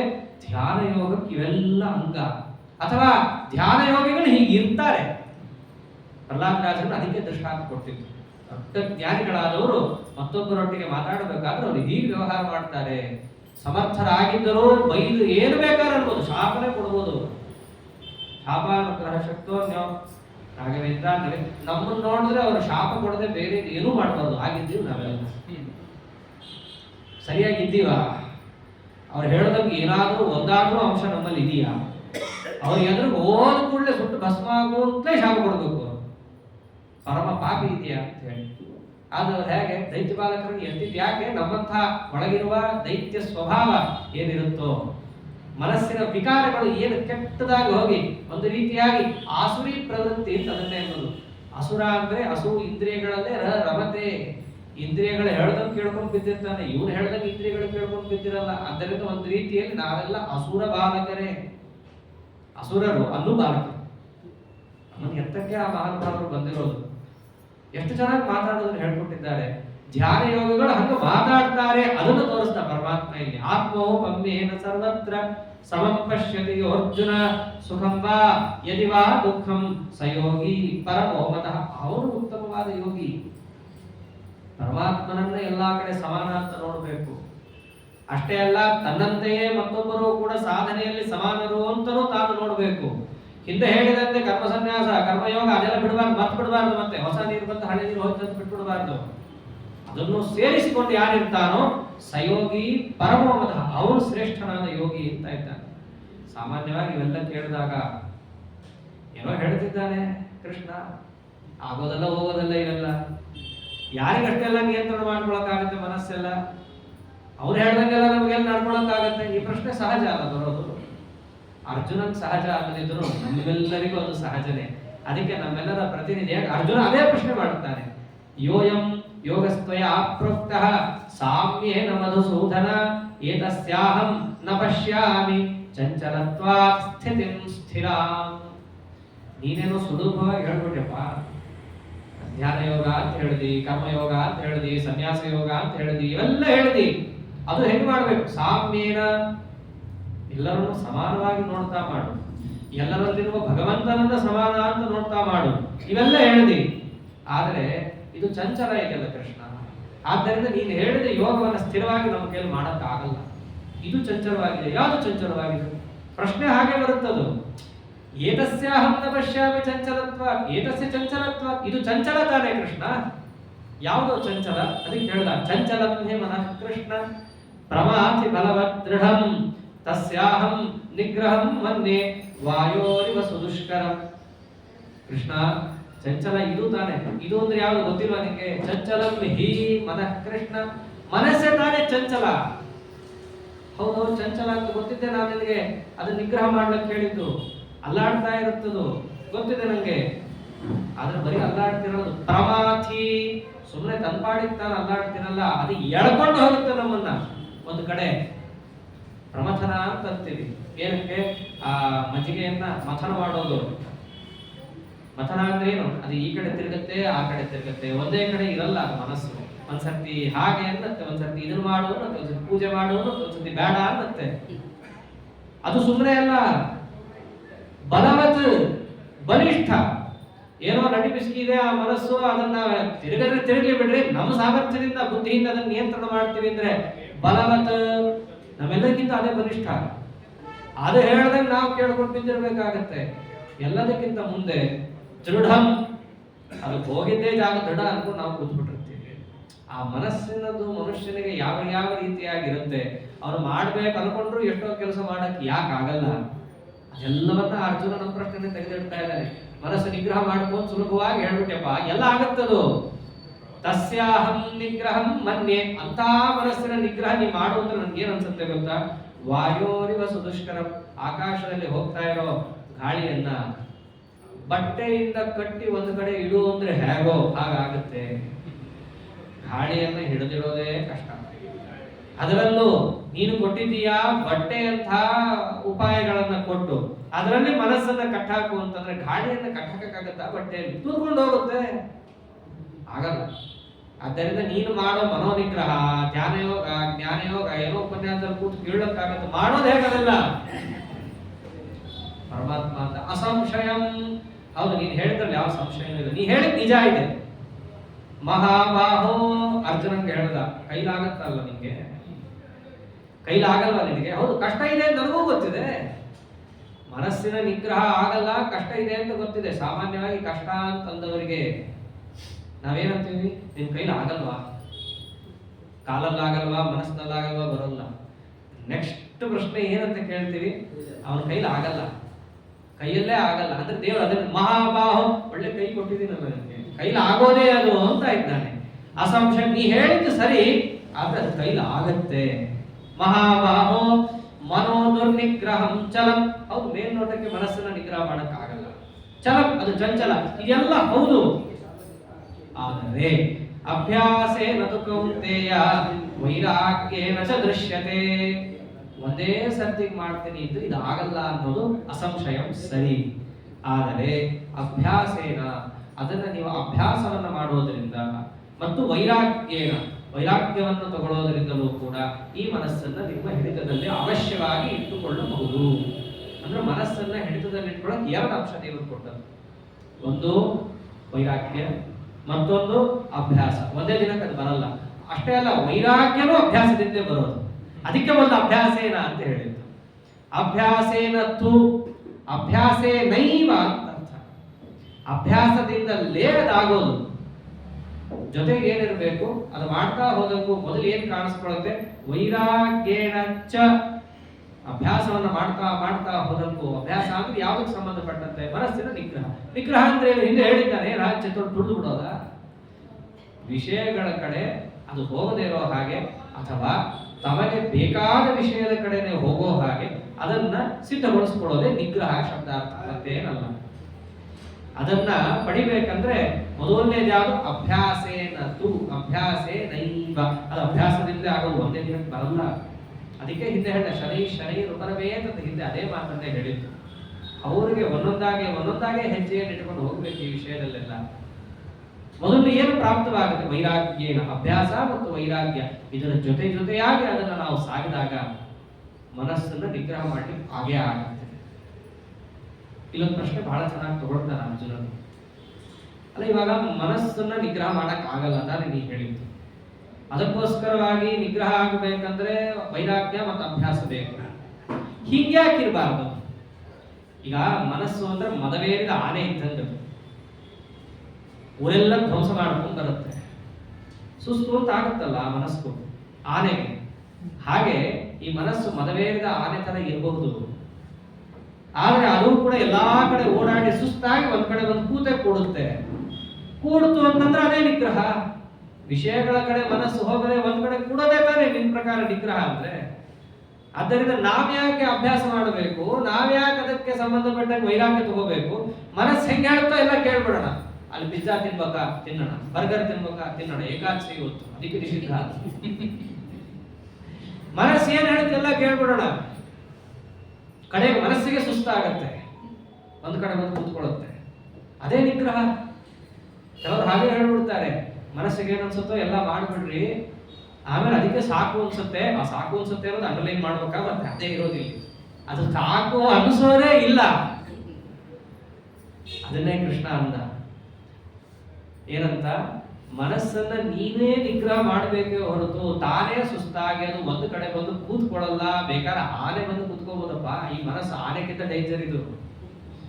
ಅಸಂಯತಾತ್ಮನ ಯೋಗೋ ದುಷ್ಪ್ರಾಪ ಇತಿ ಮೇ ಮತಿಹಿ. ಅಸಂಯತಾತ್ಮನ ನೀನೇ ಮನಸ್ಸನ್ನ ನಿಗ್ರಹ ಮಾಡದಿದ್ದಲ್ಲಿ ದುಷ್ಪ್ರಾಪ ಅದು ಒಂದು ಕಡೆ ಒಂದು ಕೂಡೋದೇ ಇಲ್ಲ, ನೀನೇ ಕಂಟ್ರೋಲ್ ಮಾಡಬೇಕು. ಅದಾಗಲೇ ಸುಸ್ತಾಗದು ಕೂಡಲ್ಲ ಅಂದ್ರೆ ಇಲ್ಲೇ ಅರ್ಥ ಮಾಡುತ್ತಾರೆ ದೇವರು. ಆನೆ ಪರವಾಗಿಲ್ಲ, ಅದು ಅಲ್ಲಿ ಇಲ್ಲಿ ಧ್ವಂಸ ಮಾಡುತ್ತೆ, ಮದ ಇಳಿದ ತಕ್ಷಣ ತಾನೇ ಒಂದ್ ಕಡೆ ಕೂತ್ಕೊಳ್ಳೋದು. ಈ ಮನಸ್ಸು ಹಂಗಲ್ಲ, ಇದಕ್ಕೆ 24/7 ಮದ ಏನೇ ಇರುತ್ತದೆ, ಇಳಿಯೋದೇ ಇಲ್ಲ. ಅದಕ್ಕೆ ನೀನೇ ಅಂಕುಶ ಹಾಕಿ ಒಂದ್ ಕಡೆ ನಿಲ್ಲಿಸ್ಬೇಕೇ ಹೊರತು ಅದಾಗಲೇ ಅದು ನಿಲ್ಲೋದೇ ಇಲ್ಲ. ಅದಕ್ಕೆ ಅಂತ ಒಂದು ವೇಳೆ ನೀನು ಅದನ್ನ ನಿಲ್ಲಿಸ್ತಿ ಅಂತಂದ್ರೆ ವಶ್ಯಾತ್ಮನ ಯತತ ಶಕ್ಯೋಪಾಪ್ತು ಉಪಾಯತಃ, ಅದನ್ನ ನೀನು ವಶ ಇಟ್ಕೋಬೇಕಂದ್ರೆ ನಾನು ಹೇಳಿದ ಉಪಾಯಕ್ಕೆ ಬರಬೇಕು. ಮತ್ತೆ ಯಾವುದು? ಅಭ್ಯಾಸ ಮತ್ತು ವೈರಾಗ್ಯ. ಹಂಗೆ ಇಟ್ಕೊಂಡಾಗಲೇ ಅದು ನಿನ್ನ ವಶಕ್ಕೆ ಬರೋದು. ಹಾಗೆ ಬಾ ಬಾ ಅಂತಂದ್ರೆ ಅದು ಬರಲ್ಲ, ಅದು ಹೋದಲ್ಲಿ ಎಳ್ಕೊಂಡು ಹೋಗುತ್ತಷ್ಟೇ. ಹೆಂಗ ಆನೆ ಎಲ್ಲವನ್ನು ಹಾನಿ ಮಾಡುತ್ತೋ ಹಂಗೆ ನಿನ್ನ ಸಾಧನ ಸಂಪತ್ತು ಎಲ್ಲವನ್ನ ಅದೇ ಹಾಳು ಮಾಡುತ್ತೆ. ಅದಕ್ಕೆ ಅದು ಆತ್ಮೈವ ಖ್ಯಾತನೋ ಬಂಧು ಆತ್ಮೈವ ವಿಪುರಾತ್ಮನ. ಇದೇ ಮನಸ್ಸೇ ನಿಮಗೆ ಬಂಧು, ಇದೇ ಮನಸ್ಸೇ ಶತ್ರು ಆಗುತ್ತೆ. ಒಂದೇ ಪದಾರ್ಥ ಬಳಸ್ಕೊಳ್ಳೋದ್ರ ಮೇಲೆ ಅದನ್ನೆಲ್ಲ ನಿರ್ಣಯ ಸಿಗುತ್ತೆ ನಿಮಗೆ. ಅಷ್ಟೇ ಅಲ್ಲ, ಕೃಷ್ಣ ಏನು ಹೇಳ್ತಾ ಬಂದಲ್ಲ, ಪ್ರಯತ್ನ ಮಾಡಬೇಕು ನೀನು. ಮನುಷ್ಯ ಜನ್ಮ ಹಿಂದೆ ತಗೊಂಡಿದ್ದಾರೆ ಅದನ್ನ. ಭಾಗವತದಲ್ಲೂ ಇದೇ ಮಾತು ಬರುತ್ತೆ, ಏಕಾದಶ ಸ್ಕಂದದಲ್ಲಿ.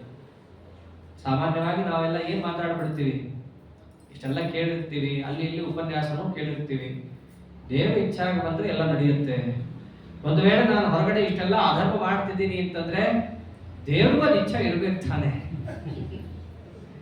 ಇವೆಲ್ಲ ಈ ಸೆಮಿ ಲಿಟರೇಟ್ಗಳು ಮಾಡೋ ಪ್ರಶ್ನೆಗಳಿವೆಲ್ಲ ಹಾಗೆ ಮಾಡ್ತಾರೆ. ಈ ಪ್ರಶ್ನೆಯನ್ನು ಉದ್ಧವ ತಗೊಂಡಿದ್ದಾನಲ್ಲಿ ಭಗವದ್ಗೀತೆಯಲ್ಲಿ ಸೂಕ್ಷ್ಮವಾಗಿ ಬಂದಿದೆ. ಇದನ್ನು ಅವ್ನು ತಗೊಳ್ತಾನೆ. ದೇವರಿಗೆ ಇಚ್ಛೆ ಇದೆಯೋ ಇಲ್ವೋ ಅಂತ ಇವನಿಗೆ ಗೊತ್ತಾಗುತ್ತೆ. ಮನೆಯಲ್ಲಿದ್ದವ್ರ ಇಚ್ಛೆ ಏನು ಅನ್ನೋದೇ ಇವನಿಗೆ ಗೊತ್ತಾಗಲ್ಲ. ಬಾಹ್ಯಾಂತರವರ್ತಿಯಾದ ಪರಮಾತ್ಮನ ಇಚ್ಛೆ ಇವನೇನು ಅರಿಯಬಲ್ಲ. ಅದಕ್ಕೊಂದು ನಿದರ್ಶನ ಕೊಡ್ತಾನಲ್ಲಿ. ದೇವರಿಗೆ ಇವನ ಕೈಯಲ್ಲಿ ಸಾಧನೆ ಮಾಡಿಸ್ಬೇಕು ಅಂತ ಇಚ್ಛೆ ಇದ್ದ ಪಕ್ಷದಲ್ಲಿ ಇಷ್ಟಿಷ್ಟು ಕೆಲಸವನ್ನು ಅವನ ಕೈಯಲ್ಲಿ ದೇವರು ಮಾಡಿಸ್ತಾರೆ. ಮೊದಲನೇದೇನು? ಮರ್ತ್ಯೇಶು, ಮನುಷ್ಯ ಜನ್ಮ ಕೊಡ್ತಾನೆ. ಫಸ್ಟ್ ಇವನ ಕೈಯಲ್ಲಿ ಸಾಧನೆ ಮಾಡಿಸ್ಬೇಕು ಅಂತ ದೇವರಿಗೆ ಇಚ್ಛೆ ಇದ್ದರೆ ಮಾತ್ರ ಇವನಿಗೇನು ಕೊಡ್ತಾನೆ? ಮನುಷ್ಯ ಜನ್ಮ ಕೊಡ್ತಾನೆ. ಇಷ್ಟೇ ಸಾಕಲ್ಲ, ದೇವರಿಗೆ ಇವನ ಕೈಯಲ್ಲಿ ಸಾಧನೆ ಮಾಡಿಸ್ಬೇಕು ಅಂತ ಇದೆಯೋ ಇಲ್ವೋ ಅಂತ ಹೇಳಕ್ಕೆ ಇನ್ನ ಅನೇಕ ಕಾರಣಗಳನ್ನು ಕೊಡ್ತಾನೆ. ಅದರಲ್ಲಿ ಮೊದಲನೇ ಹಂತ ಇದೆ. ಹಾಗೆ ಮನುಷ್ಯ ಜನ್ಮ ಬಂದಾಗ ಆ ಪರಮಾತ್ಮನಿಗೆ ಪ್ರಿಯವಾದಂತಹ ಅವನೇ ಇವನ ಕೈಯಲ್ಲಿ ಸಾಧನೆ ಮಾಡಿಸ್ಬೇಕು ಅಂತ ಏನು ನಿರ್ಣಯ ಮಾಡಿದ್ದಾನೋ ಆ ಮಾರ್ಗದಲ್ಲಿ ನಡೆದಿದ್ದರೆ ಏನಾಗುತ್ತೆ ಅವನಿಗೆ? ಈ ಪ್ರಶ್ನೆ ಎಲ್ರಿಗೂ ಬರುತ್ತಲ್ಲ. ಹೌದಪ್ಪ, ಬಂದಿದೆ ಮನುಷ್ಯ ಜನ್ಮ, ನೀವು ಹೇಳೋ ಅಷ್ಟೆಲ್ಲ ನಮ್ಮ ಕೈಲಿ ಮಾಡಕ್ ಆಗ್ತಾ ಇಲ್ಲ, ಆದ್ರೆ ಮಾಡಬಾರ್ದು ಅಂತ ನಮ್ಗೇನಿಲ್ಲ. ಎಷ್ಟೋ ಜನಕ್ಕೆ ಇರುತ್ತದು. ನೀವು ಹೇಳಿದ್ದೆಲ್ಲ ಸರಿ ಆಚಾರ್ಯ, ಬೆಳಗ್ಗೆ ಏಳಬೇಕು, ಸ್ನಾನಾನುಷ್ಠಾನ ಮಾಡಬೇಕು, ಅಷ್ಟೇ ಯಾಕೆ ಪಾಠ ಪ್ರವಚನವನ್ನೇ ಮಾಡಬೇಕು, ಸದಾಚಾರಿಗಳಾಗಿರ್ಬೇಕು, ಸದ್ವಿಚಾರ ನಮ್ಮಲ್ಲಿ ಇರಬೇಕು, ಎಲ್ಲ ಹೌದು. ನಮ್ಗೆ ಆಗ್ತಿಲ್ಲ ಮಾಡಕ್ಕೆ. ಏನಾಗತ್ತೆ ಅಂಥವ್ರಿಗೆ? ನಮ್ಮೆಲ್ಲರ ಪ್ರಶ್ನೆನೇ ಇದು. ಅದಕ್ಕೂ ಮಿಗಿಲಾಗಿ ಏನು, ಅವನು ಆಗ್ತಿಲ್ಲ ಅಂತ ಅಷ್ಟೇ ಕೂತ್ಕೊಂಡ್ಬಿಡ್ತಾನೆ, ಪ್ರಯತ್ನ ಮಾಡ್ತಾ ಇರಲ್ಲ. ಅದಕ್ಕೆ ಅದೊಂದು ವಿಶೇಷ. ಗೊತ್ತಿದೆ ಯಾವುದು ಸಾಧನ ಮಾರ್ಗ ಅಂತ ಪರ್ಫೆಕ್ಟ್ ಆಗಿ ತಿಳ್ಕೊಂಡಿದ್ದಾನೆ. ಮಾಡಬಾರ್ದು ಅಂತ ಅವನಿಗೇನಿಲ್ಲ, ಮಾಡಬೇಕು ಅಂತ ಇದೆ, ಇಚ್ಛೆ ಮಾತ್ರ ಇದೆ, ಪ್ರಯತ್ನ ಪಡ್ತಾ ಇಲ್ಲ. ಅಂಥವನಿಗೆ ಏನಾಗತ್ತೆ? ಕೂತಿರೋರ್ಗಷ್ಟೇ ಇಲ್ಲ, ಸಾಮಾನ್ಯವಾಗಿ ಎಲ್ರಿಗೂ ಕೂಡ ಗೊತ್ತೇ ಇದೆಲ್ಲ, ಯಾವ್ದು ಸಾಧನ ಮಾರ್ಗ ಅಂತ ಗೊತ್ತಿದೆ, ಯಾವ್ದು ಆಸ್ತಿಕ್ಯ ಭಾವ ಅಂತ ಗೊತ್ತಿದೆ, ಎಲ್ಲ ಗೊತ್ತಿದೆ, ಮಾಡಲ್ಲ. ಏನಾಗುತ್ತೆ ಅಂಥವ್ರಿಗೆ? ನಾವೇನೋ ಸ್ವಲ್ಪ ಆಸ್ತಿಕ್ಯ ಭಾವನೆ ಇಟ್ಕೊಂಡು ಮಾಡ್ತೀವಪ್ಪ, ಮಾಡಿದ್ದಕ್ಕೂ ಫಲ ಇಲ್ವಾ? ಅಯತಿ ಶ್ರದ್ಧಯೋಪೇತೋ ಯೋಗಾಚಲಿತ ಮಾನಸಃ ಅಪ್ರಾಪ್ತ ಯೋಗ ಸಂಸಿದ್ಧಿಂ ಕಾಮಗತಿಂ ಕೃಷ್ಣ ಗಚ್ಚತಿ. ಅಯತಿ, ಪ್ರಯತ್ನ ಮಾಡಲ್ಲ ಅವನು. ಮೊದಲನೇದಾಗಿ ನಮ್ಮ ಹಣೆಬಾರನೆ, ಎಲ್ಲರ ಹಣೆಬಾರ ಇದೆ, ಗೊತ್ತಿದೆ, ಪ್ರಯತ್ನ ಮಾಡಲ್ಲ. ಆದರೆ ಶ್ರದ್ಧಯೋಪೇತ, ಶ್ರದ್ಧೆ ಇದೆ ನಮಗೆ. ದೇವರು, ಬ್ರಾಹ್ಮಣರು, ವಿಶ್ವಾಸ, ಅವನು ಹೇಳಿದ ಕರ್ಮ, ಅನುಷ್ಠಾನ, ವ್ರತ, ನಿಯಮ, ಎಲ್ಲ ವಿಷಯಗಳು ಶ್ರದ್ಧೆ ಇದೆ. ನಾವೇನು ಬಯಕ್ಕೆ ಹೋಗಲ್ಲ, ಆದ್ರೆ ಅದನ್ನು ಮಾಡಕ್ಕೂ ಹೋಗಲ್ಲ, ಪ್ರಯತ್ನ ಪಡಲ್ಲ. ಅವಾಗ ಏನಾಗುತ್ತೆ? ಯೋಗಾಚಲಿತ ಮಾನಸ, ನೀವು ಹೇಳಿದ ಯೋಗದಿಂದ ತನ್ನ ಮನಸ್ಸನ್ನ ದೂರ ತಗೊಂಡ್ಬಂದಿರ್ತಾನೆ. ಯೋಗ ಅಂತಂದ್ರೆ ಒಂದು ಧ್ಯಾನ ಯೋಗ, ಅದಕ್ಕೂ ಮೂಲಭೂತವಾದ ಕರ್ಮಯೋಗ, ಕರ್ಮ ಸನ್ಯಾಸ ಯೋಗ, ಇದೆಲ್ಲದರಿಂದ ಚಲಿತ ಮಾನಸ, ಮನಸ್ಸಲ್ಲಿಂದ ಚಲಿತ ಅಲ್ಲಾಡಿ ಹೋಗ್ಬಿಟ್ರಂತೆ ಎಲ್ಲೋ ದೂರಕ್ಕೆ. ಅಂಥವನಿಗಂತೂ ಯೋಗ ಸಿದ್ಧಿ ಆಗೋದೇ ಇಲ್ಲ. ಅಪರೋಕ್ಷ ಜ್ಞಾನ ಅಂತೂ ದೂರ. ಅಪ್ರಾಪ್ಯ ಯೋಗ ಸಂಸಿದ್ಧಿಂ, ಅವನಿಗೆ ಈ ಯೋಗದಿಂದ ಯಾವ ಸಿದ್ಧಿ ಬರಬೇಕಿತ್ತೋ ಅಪರೋಕ್ಷ ಜ್ಞಾನ ಅದ್ಯಾವುದೂ ಆಗಲಿಲ್ಲ. ಶುರು ಮಾಡಿಬಿಟ್ಟಿದ್ದಾನೆ, ಮುಂದೆ ಹೋಗಕ್ಕೆ ಪ್ರಯತ್ನ ಪಟ್ಟಿಲ್ಲ, ಆದ್ರೆ ಹೋಗಬಾರ್ದು ಅಂತಲೂ ಅನ್ಕೊಂಡಿಲ್ಲ. ಕಾಮ್ ಗತಿ ಕೃಷ್ಣ ಗಚ್ಚತಿ, ಅವನಿಗೆ ಏನ್ ಗತಿ ಆಗತ್ತೆ?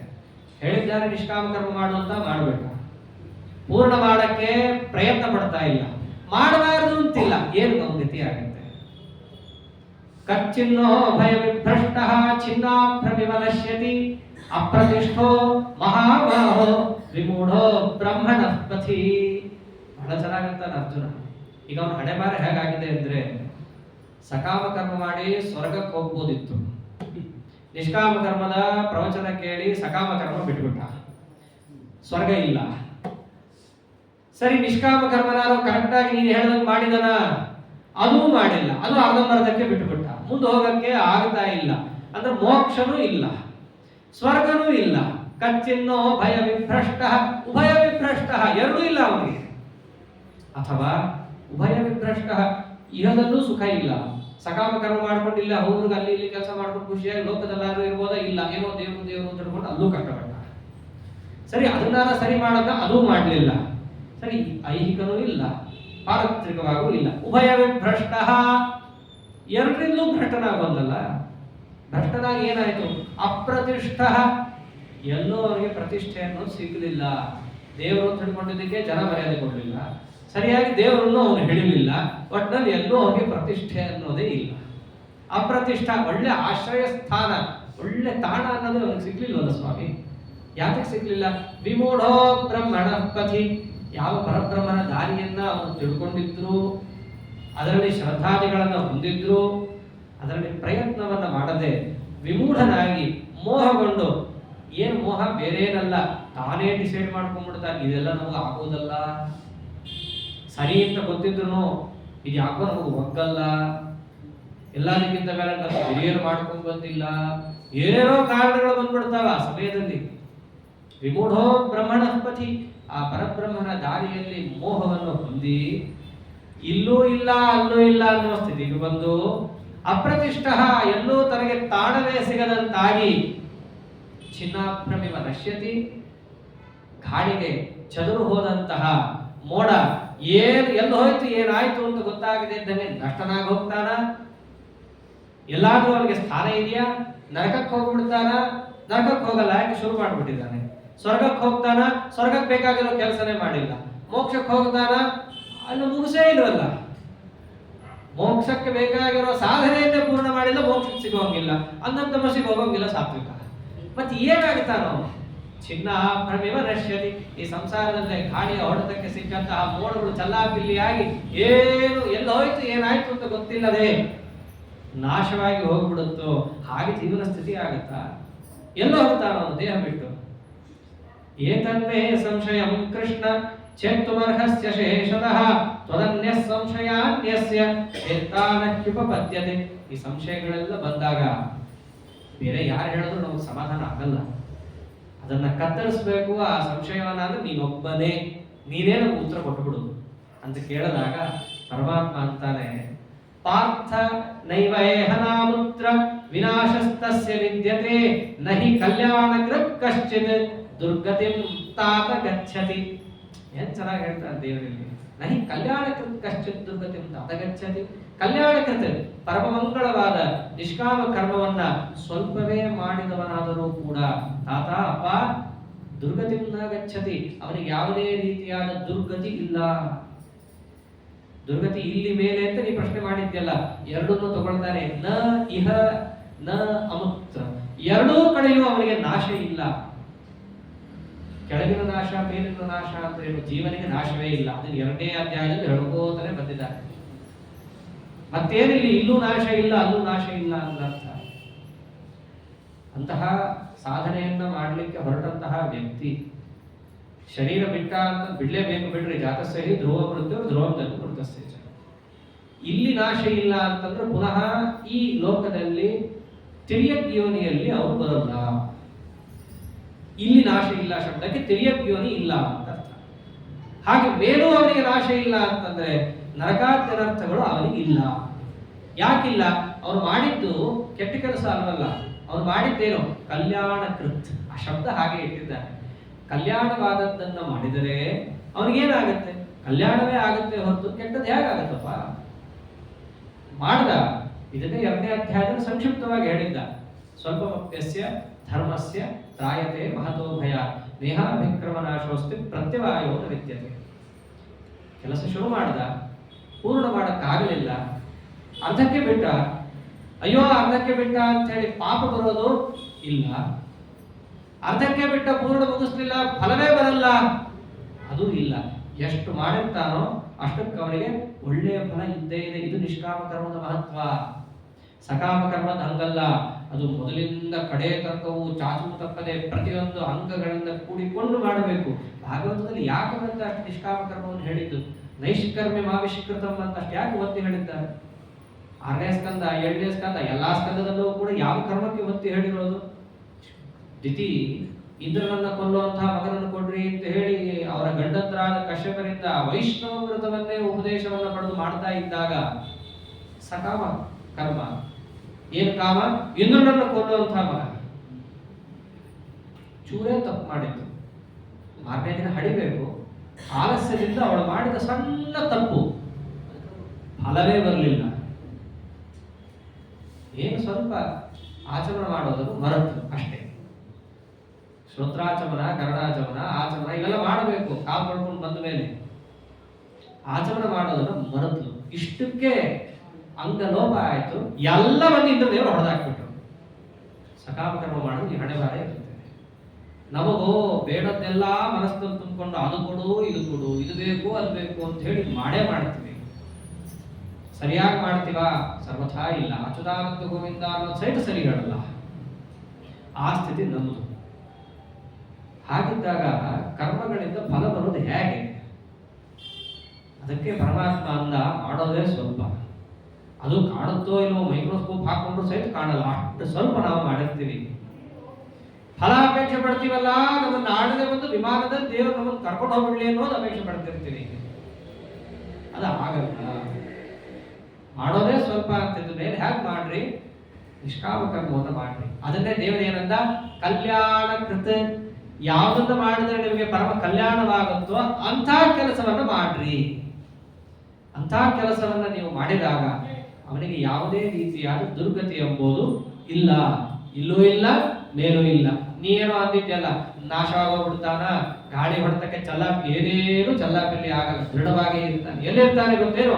ಪ್ರಾಪ್ಯ ಪುಣ್ಯಚಿತ ಲೋಕ ಪುಣ್ಯಕೃತ ಲೋಕಾನ್ ಉಷಿತ್ವಾ ಶಾಶ್ವತಿ ಸಮಾಹ ಶುಚೀನಾಂ ಶ್ರೀಮತಾಂ ಗೇಹೇ ಯೋಗ ಭ್ರಷ್ಟೋಭಿಜಾಯತೆ ಅಥವಾ ಯೋಗಿನಾಮೇವ ಕುಲೇ ಭವತಿ ಧೀಮತಾಂ ಏತದ್ಧಿ ದುರ್ಲಭತರಂ ಲೋಕೆ ಜನ್ಮ ಯದೀದೃಶಂ.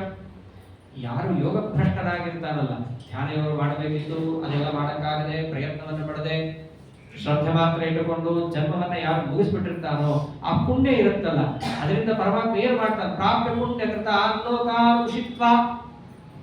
ಆ ಪುಣ್ಯದಿಂದ ಇವನಿಗೆ ಒಳ್ಳೆ ಲೋಕಗಳು ಅಂತ ಏನೇನಿದ್ದಾವೋ ಅಲ್ಲಿ ಅವನಿಗೆ ವಾಸವನ್ನು ಕೊಡ್ತಾನೆ. ಮೊದಲನೇ ಮೇಲ್ಲೋಕದಲ್ಲಿ ನರಕ ಸಿಗುತ್ತಾ ಅಂತ ಕೇಳಿದ್ರೆ ನರಕ ಸಿಗಲ್ಲ. ಏನ್ ಸಿಗುತ್ತೆ? ಒಳ್ಳೆಯ ಲೋಕಗಳು ಅಂತ ಇದ್ದಾವೆ, ಅಲ್ಲಿ ಅವನನ್ನ ಅವನ ಪುಣ್ಯಕ್ಕೆ ತಕ್ಕಂತೆ ಅಲ್ಲಿ ವಾಸವನ್ನು ಮಾಡಿಸ್ತೀನಿ. ಅದಾದ ಮೇಲೆ ಹುಟ್ಟಲೇಬೇಕಲ್ಲ. ಎಲ್ಲಿ ಹುಟ್ಟಿಸ್ತೀನಿ ಗೊತ್ತೇನು? ಇಬ್ರು ಯೋಗಿಗಳು, ಒಂದು ಜ್ಞಾನ ಯೋಗ, ಒಂದು ಕರ್ಮಯೋಗ ಅಂತ ಹೇಳಿ ಹಿಂದಿಂದ ಹೇಳ್ಕೊಂಡು ಬಂದಿದ್ದಾನಲ್ಲ. ಕರ್ಮಯೋಗಿಗಳಲ್ಲಿ ಹುಟ್ಟುತ್ತಾರೆ. ಶುಚೀನಾಂ ಶ್ರೀಮತಾಂ ಗೇಹೇ ಯೋಗ ಭ್ರಷ್ಟೋಭಿಜಾಯತೆ. ಒಳ್ಳೆಯ ಶ್ರೀಮಂತರ ಮನೆ. ಎಂಥ ಶ್ರೀಮಂತರು? ಮಡಿಯಲ್ಲಿರುವ ಶ್ರೀಮಂತರ ಮನೆ. ಬರೀ ಶ್ರೀಮತಾಂ ಗೇಹೆ ಅಂತಿಲ್ಲ, ಶ್ರೀಮಂತರು ಎಷ್ಟೋ ತರ ಇರ್ತಾರೆ. ಎಂಥವ್ರ ಮನೆಯಲ್ಲಿ ಇವನನ್ನು ಹುಟ್ಟಿಸ್ತಾನೆ ಅಂದ್ರೆ ಶುಚೀನಾಂ, ಮಡಿನೂ ಇರಬೇಕು, ಸಂಪತ್ತು ಇರಬೇಕು, ಅಂಥವ್ರ ಮನೆಯಲ್ಲಿ ಅವನನ್ನು ಹುಟ್ಟಿಸ್ತೀನಿ. ಯಾಕೆ? ಅವನ ಸಾಧನೆಗೆ ಬೇಕಲ್ಲ ಕರ್ಮಯೋಗಿ. ಕರ್ಮಾನುಷ್ಠಾನ ಮಾಡಕ್ಕೆ ಧರ್ಮಸ್ಯ ಮೂಲ ಅರ್ಥ. ಎಲ್ಲಿ ಸಾಧನೆಯನ್ನು ಅವನು ನಿಲ್ಲಿಸಿದ್ನೋ ಅಲ್ಲಿಂದ ಮುಂದೆ ಅವನಿಗೆ ಕಳಿಸ್ಬೇಕು ಅಂದ್ರೆ ಸಾಧನ ಮಾರ್ಗದಲ್ಲಿ ಬೇಕಾಗಿರೋದು ಅಷ್ಟನ್ನು ಒದಗಿಸ್ಬೇಕಲ್ಲ. ಪರಮಾತ್ಮ ಅಂತಾನೆ ಅವನಿಗೆ ಇಲ್ಲಿ ಹುಟ್ಟಿ ಬಂದ್ರು ಅವನಿಗೆ ಎಲ್ಲವನ್ನ ಒದಗಿಸ್ತೀನಿ. ಒಂದು ವೇಳೆ ಜ್ಞಾನಯೋಗಿ ಆಗಿದ್ದಪ್ಪ, ಎಲ್ಲಿ ಹುಟ್ಟಿಸ್ತೀನಿ? ಅಥವಾ ಯೋಗಿನಾಮೇವ ಕುಲೇ ಭವತಿ ಧೀಮತಾಂ. ಅಂತಹ ಜ್ಞಾನಯೋಗಿಗಳು, ಧ್ಯಾನ ಯೋಗಿಗಳು, ಅಂತಹ ಮನೆಯಲ್ಲೇ ಅವನನ್ನು ಹುಟ್ಟಿಸ್ತೀನಿ.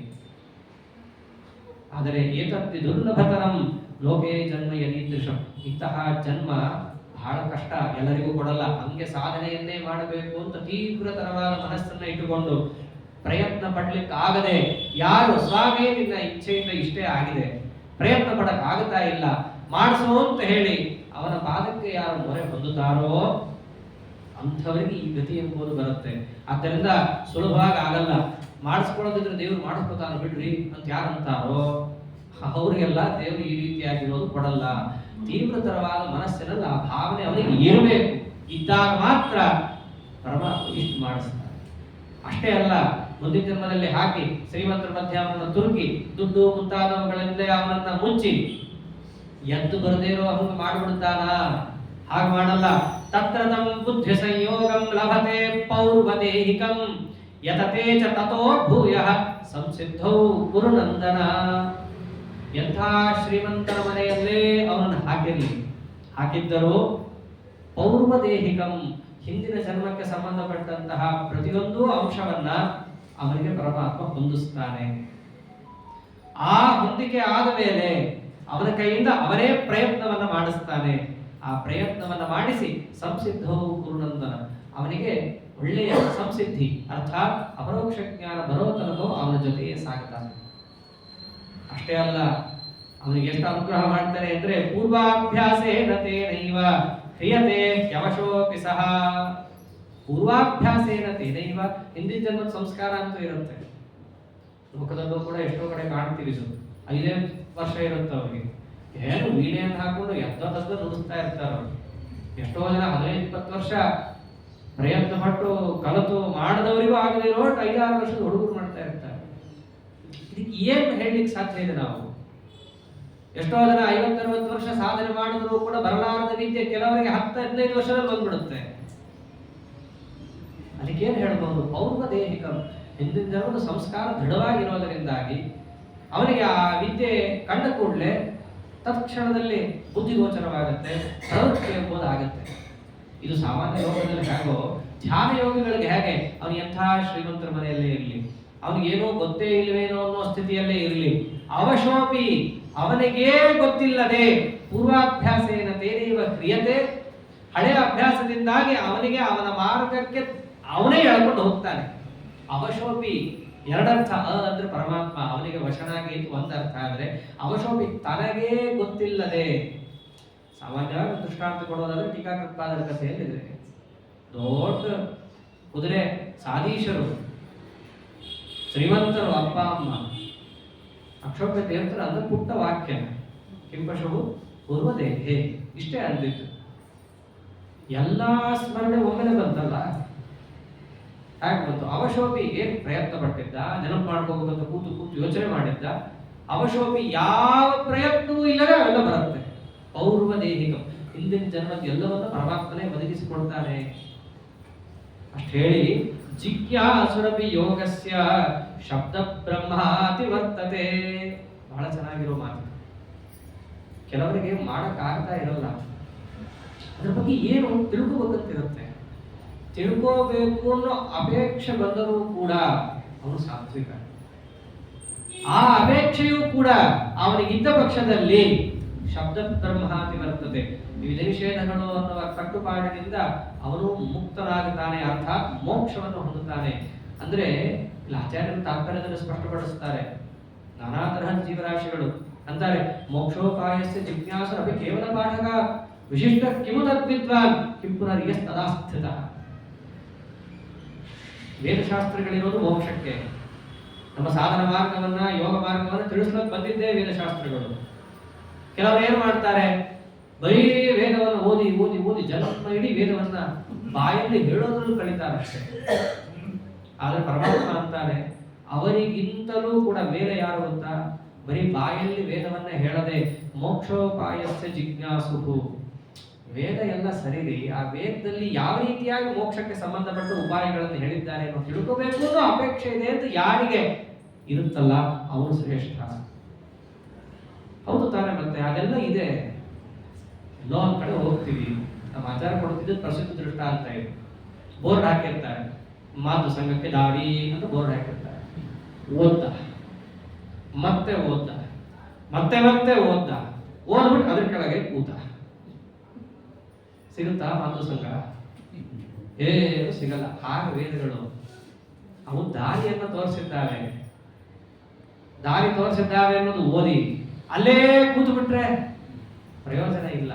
ಮತ್ತೆ ಅವನಿಗಿಂತ ಶ್ರೇಷ್ಠ ಯಾರು? ಮೋಕ್ಷೋಪಾಯಸ್ಯ ಜಿಜ್ಞಾಸು.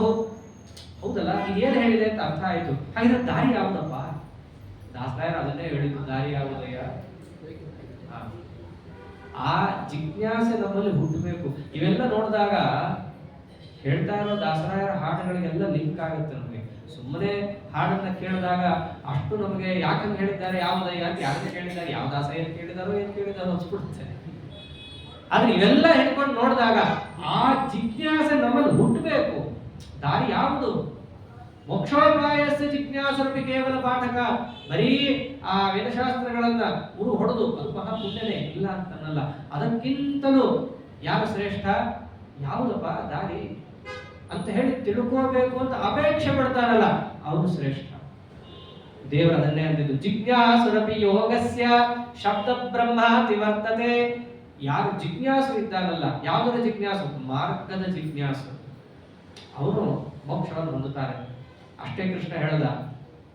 ಆಚಾರ್ಯರು ಹೆಜ್ಜೆ ಮುಂದೆ ಹೋಗ್ತಾರೆ. ಕೃಷ್ಣನ ಅಭಿಪ್ರಾಯ ಇಷ್ಟಿದೆ, ಬರೀ ಜಿಜ್ಞಾಸು ಉತ್ತಮ ಅಂತ ಅಷ್ಟೇ ಹೇಳೋದ್ರಲ್ಲ, ಅದಕ್ಕಿಂತಲೂ ಒಬ್ಬ ಇದ್ದಾನೆ, ವಿಶಿಷ್ಟ ಕಿಮುದ ವಿದ್ವಾನ್. ತಾತ್ಪರ್ಯದ ತಿಳಿಸ್ತಾರೋ, ಅಪೇಕ್ಷೆ ಪಟ್ಟವನೇ ಶ್ರೇಷ್ಠ ಅಂತಂದರೆ ಆ ಮಾರ್ಗವನ್ನ ತಿಳಿದವನು ಇನ್ನೆಷ್ಟು ಶ್ರೇಷ್ಠ ಇರ್ಬೋದು, ತಿಳಿದಂತೆ ನಡೆದವನು ಇನ್ನೆಷ್ಟು ಶ್ರೇಷ್ಠ ಇರ್ಬೋದು. ಅದೆಲ್ಲ ಕೈಮುತ್ಯದಿಂದ ಊಹೆ ಮಾಡಿಕೊಂಡ್ರಿ ಅಂತ ಹೇಳಿ ದೇವರು ಹೇಳದೆ ಬಿಟ್ಟ ಅಂತ. ವೇದ ಹೇಳೋದಷ್ಟೇ ಅಲ್ಲ, ವೇದ ಹೇಳಿದ್ ಏನ್ ಇರಬಹುದಪ್ಪ ಅಂತ ತಿಳ್ಕೊಳ್ಳೋ ಅಪೇಕ್ಷೆ ಉಳ್ಳವರನ್ನೇ ಶ್ರೇಷ್ಠ ಅಂತಂದ್ರೆ, ತಿಳುವಳಿಕೆ ಹೊಂದವನು, ತಿಳುವಳಿಕೆಯಂತೆ ನಡೆದವನು ಇನ್ನೆಷ್ಟು ಇರಬಹುದು. ಅದನ್ನ ಕೈಮುತ್ತದಿಂದ ಊಹಿಸ್ಕೊಂಡ್ರಿ ಅಂತ ಹೇಳಿ ಪರಮ ಗಂಭೀರನಾದ ಪರಮಾತ್ಮ ಹೇಳಲಿಲ್ಲ. ಹೀಗೆ ಆ ಜಿಜ್ಞಾಸುವಿನ ಮಹತ್ವ ಇದೆ. ಅಷ್ಟೇ ಅಲ್ಲ, ಜಿಜ್ಞಾಸೆಯನ್ನ ಪಟ್ವಿ, ನಾವು ಪ್ರಯತ್ನ ಪಟ್ವಿ, ಬಂದ್ಬಿಡುತ್ತಾ? ಪ್ರಯತ್ನ ಯತಮಾನಸ್ತು ಯೋಗಿ ಸಂಶುದ್ಧ ಕಿಲ್ಬಿಷಃ. ಪ್ರಯತ್ನದಿಂದ ಅವನು ಸಾಗಿದಾಗ ಮುಂದೆ ಅವನೇನಾಗುತ್ತಾನೆ? ಯೋಗಿ. ಅವನು ಯೋಗಿ ಆಗ್ತಾನೆ. ಎಂಥ ಯೋಗಿ? ಕರ್ಮಯೋಗಿ, ಸನ್ಯಾಸ ಯೋಗಿ, ಧ್ಯಾನ ಯೋಗಿ. ಅವಾಗ ಆಗ್ತಾನೆ. ಒಮ್ಮೆಲೆ ಬಾ ಅಂದ್ರೆ ಯಾವುದು ಬರಲ್ಲ, ಹಸುನೇ ಬರಲ್ಲ ಕರೆದ್ರೆ, ಇನ್ನೇನ್ರಿ ಬರುತ್ತೆ? ಧ್ಯಾನ ಯೋಗ ಎಲ್ಲ ಬರುತ್ತಾ? ಅದಕ್ಕೆ ಪ್ರಯತ್ನ ಜತಮಾನಸ್ತು. ಹಿಂದೆ ಏನ್ ಹೇಳಿದ್ದ? ಅಭ್ಯಾಸ ಮತ್ತು ಕೌಂತೆಯ ವೈರಾಗ್ಯ ದೃಶ್ಯತೆ ಅಂತ ಅಲ್ಲಿಗೆ ತಂದು ನಿಲ್ಲಿಸ್ತಾ ಇದ್ದ. ಪ್ರಯತ್ನ ಮಾಡಬೇಕಪ್ಪ ಕೌಂತೆಯ. ಪ್ರಯತ್ನ ಇಲ್ಲದೆ ಇದ್ರೆ ಯಾವುದು ಆಗಲ್ಲ. ನಿನಗೊಂದು ಕರ್ತೃತ್ವ ಕೊಟ್ಟಿದ್ದೀನಿ, ಅದಕ್ಕೆ ಮೊದಲು ಅಷ್ಟೆಲ್ಲ ಹೇಳಿದ್ದು ಜೀವಕರ್ತೃತ್ವದ ವಿಚಾರವನ್ನೆಲ್ಲ ಅಷ್ಟೆಲ್ಲ ತಿಳಿಸಿ ಇವಾಗ ಅಂತ ಆಯ್ತಾನೆ. ಪ್ರಯತ್ನ ಯತಮಾನಸ್ತು ಯೋಗಿ ಸಂಶುದ್ಧ ಕಿಲ್ಬಿಷಃ.